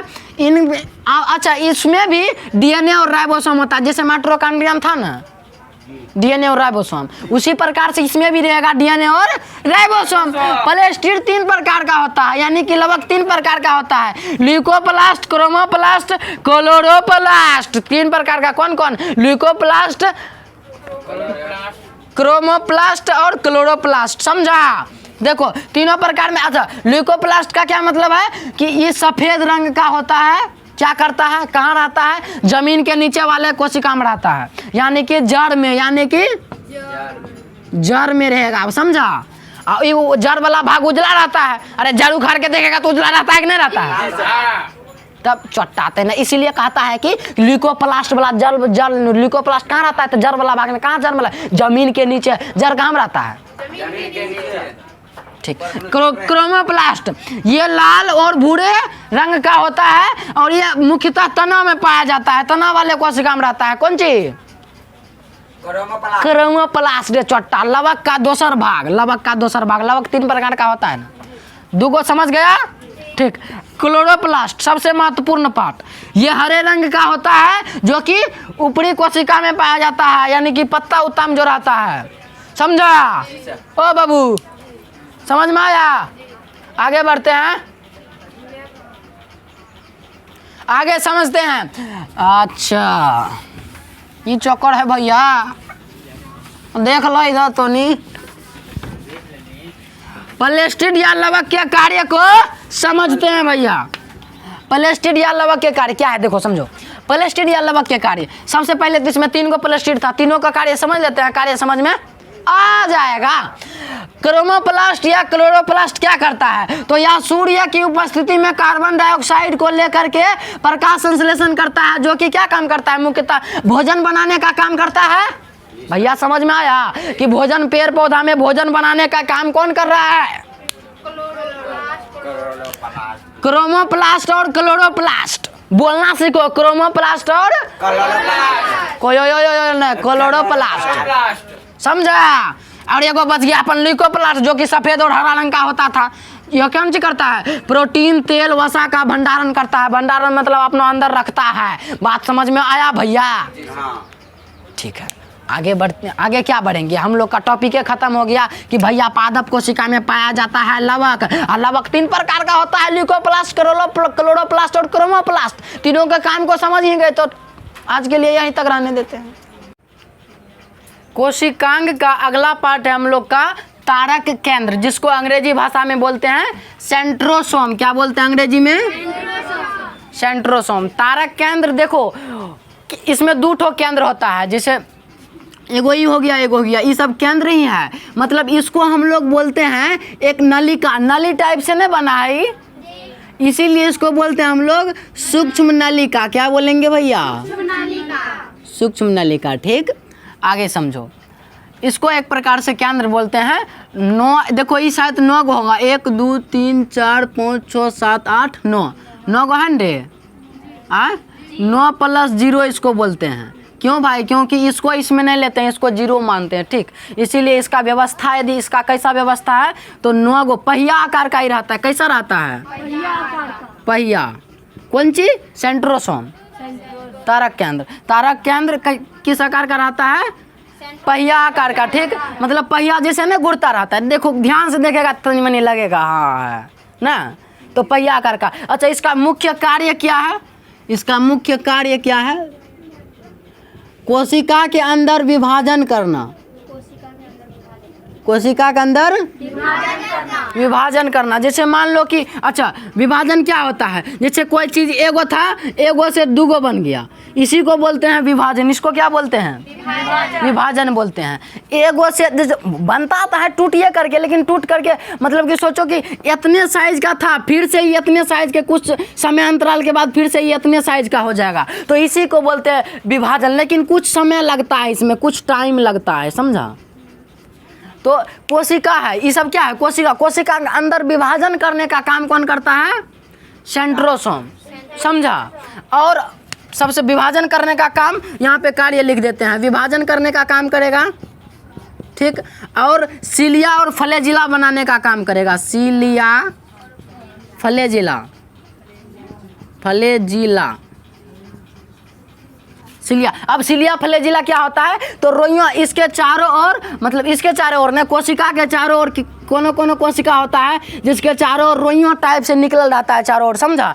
तो ये जो रहता है कौन सी काम करता है? चलने में मदद करता है। चलने में मतलब उसको आगे बढ़ने के लिए। जैसे शुक्राणु जो होता है ना, उसमें फ्लैजिला पीछू लगल रहता है पुछड़ी टाइप से, जो कि उसको आगे बढ़ाने में मदद करता है। तो उसका निर्माण कौन करता है? तारक केंद्र या सेंट्रोसोम। इसका खोज किसने किया भैया? इसको किसने खोजा? तो बोबेरी ने खोजा था, ठीक। कब किया खोज? 1888 ईस्वी में, ठीक। याद रखेगा इस बात को। और ये कौन कोशिका में पाया जाएगा? यूकेरियोटिक कोशिका में तो पाया जाएगा, लेकिन केवल जंतु कोशिका में पाया जाएगा। केवल जंतु कोशिका में, और पादप कोशिका में तो पाया जाएगा, लेकिन सूक्ष्म निम्न प्रकार के पादप कोशिका। अब निम्न प्रकार के मतलब छोटे मोटे जो होते हैं सूक्ष्म प्रकार के पादप, उसमें कौन सा सूक्ष्म होता है? जैसे शैवाल मान लो,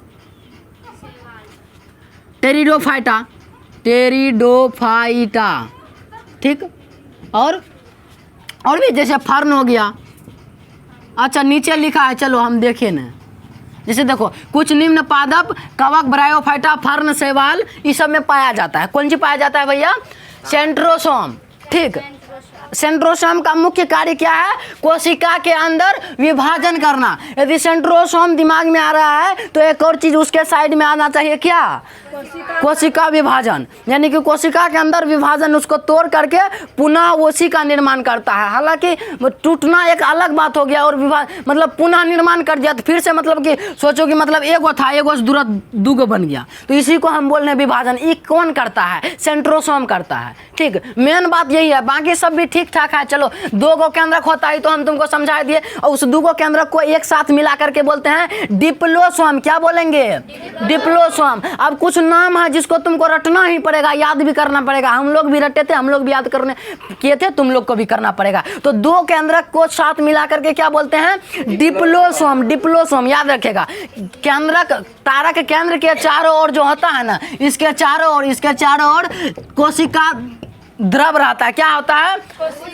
कोशिका द्रव। अब इसी क्योंकि स्वच्छ रहता है, जो कोशिका द्रव होता है पूरा तरीका से स्वच्छ रहता है, इसीलिए इसका नाम पड़ जाता है सेंट्रोस्फियर। सेंट्रोस्फियर ना, सेंट्रोस्फियर इसको। और तारक केंद्र के अंदर क्या पाया जाता है? तो डीएनए पाया जाता है। क्या पाया जाता है भैया? डीएनए ना। डीएनए मतलब डीऑक्सीराइबोन्यूक्लिक एसिड ना भैया, हाँ, ठीक। बहुत अच्छा, यहाँ तक समझ में आया। और प्रोटीन भी पाया जाता है, ठीक। आगे बढ़ते हैं। तारक काय के अंदर एक शुष्क नलिका पाई जाती, यही वाला शुष्क नलिका पाई जाती है। अब ये वाला अंदर गया रहता है इस प्रकार से, मतलब ये बहुत लंबा ऐसे करके रहता है, ऐसे ऐसे करके, ऐसे ऐसे करके अंदर गया रहता है, ऐसे ऐसे करके, जब इसको ऐसे करके देखेगा तो मतलब सीधा यदि देख रहा है, जैसे मान लो ये तारक केंद्र है, इसको देख रहे हैं ऐसे तो ये ऐसे नजर आएगा, लेकिन यदि इसको यहाँ से देखेगा तब ऐसा पता चलेगा। हमारी बात समझ रहा है? यदि इसको ऊपर से देखेगा तब ऐसा लगेगा, लेकिन यदि इसको घुरा के एना करके देखेगा तभी बोलेगा, लगेगा लंबा है और सूक्ष्म नलिका है। ऐसे करके चारों पट्टी घुरल रहता है। बात समझ में आया? आगे बढ़ते हैं। यहाँ तक समझ में आया कि सूक्ष्म नलिका होता है और 9 गो रहता है, 9 गो का व्यवस्था रहता है। आगे वही लिखा है कि तारक काय के अंदर एक शुष्क नलिका पाई जाती है जिसकी व्यवस्था 9+0 रहता है। 9 गो सूक्ष्म नलिका हो गया, आई बला एगो हो गया। समझ में आया भैया? जो जिससे कि जुड़ा रहता है, इससे इसको 0 मानते, इसको गिनती में नहीं लेते हैं भैया। आगे बढ़ते हैं। अब विभाजन और सिलिया फ्लैजिला बनाने का काम करता है। समझ में आया? यहाँ तक यही है हम लोग का केंद्र, तारक केंद्र या सेंट्रोसोम। समझ में आया पूरा? देखो चित्र पहले समझो। मान लो कोशिका है, इसके अंदर केंद्रक है, कहाँ पाया जाएगा? कोशिका द्रव के अंदर पाया जाएगा। ये भी एक प्रकार का कोशिकांग ही है भैया। हम लोग कोशिकांगे के बारे में न पढ़ रहे हैं जी, हैं? ठीक, तो इसके अंदर रहेगा, कोशिका द्रव में रहेगा क्या? कोशिकांग रहेगा। कोशिकांग ही है हम लोग का सेंट्रोसोम। तो सेंट्रोसोम को जब मान लो यहाँ पे है सेंट्रोसोम, ये सेंट्रोसोम है, जब इसी सेंट्रोसोम को जूम करके देखेगा बढ़िया से तब पता चलेगा इस प्रकार से रहता है। बढ़िया से देखेगा तब, समझा? ऐसे देखेगा तो ऐसे तो कैसनो बना देगा इसमें कि भैया ऐसे करके खींच के लिख देगा सेंट्रोसोम है। समझ में आया? ऐसे यदि तुमको पूछा जाएगा कि तारक केंद्र पादप कोशिका में होता है कि नहीं होता है, तुम बताएगा नहीं होता है। लेकिन यदि पूरा डिटेल में पूछ रहा है कि भैया निम्न पादप कोशिका में पाया जाता है कि नहीं पाया जाता, तो बताएगा पाया जाता है भैया। किसमें तो शैवाल, फर्न, टेरिडोफाइटा, ब्रायोफाइटा, समझा? कवक, इस सब में पाया जाता है। ठीक, और जंतु कोशिका में पाया जाता है कि नहीं पाया जाता? जंतु कोशिका में पाया जाता है। समझ में आया? कौन खोज किया था? बोवेरी ने 1888 में।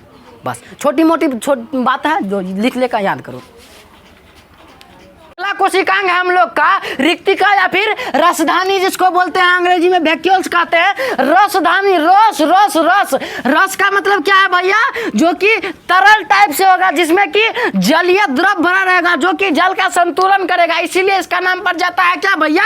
रसधानी। क्या पड़ जाता है? रसधानी। यहाँ तक बात को समझा। आगे बढ़ते हैं।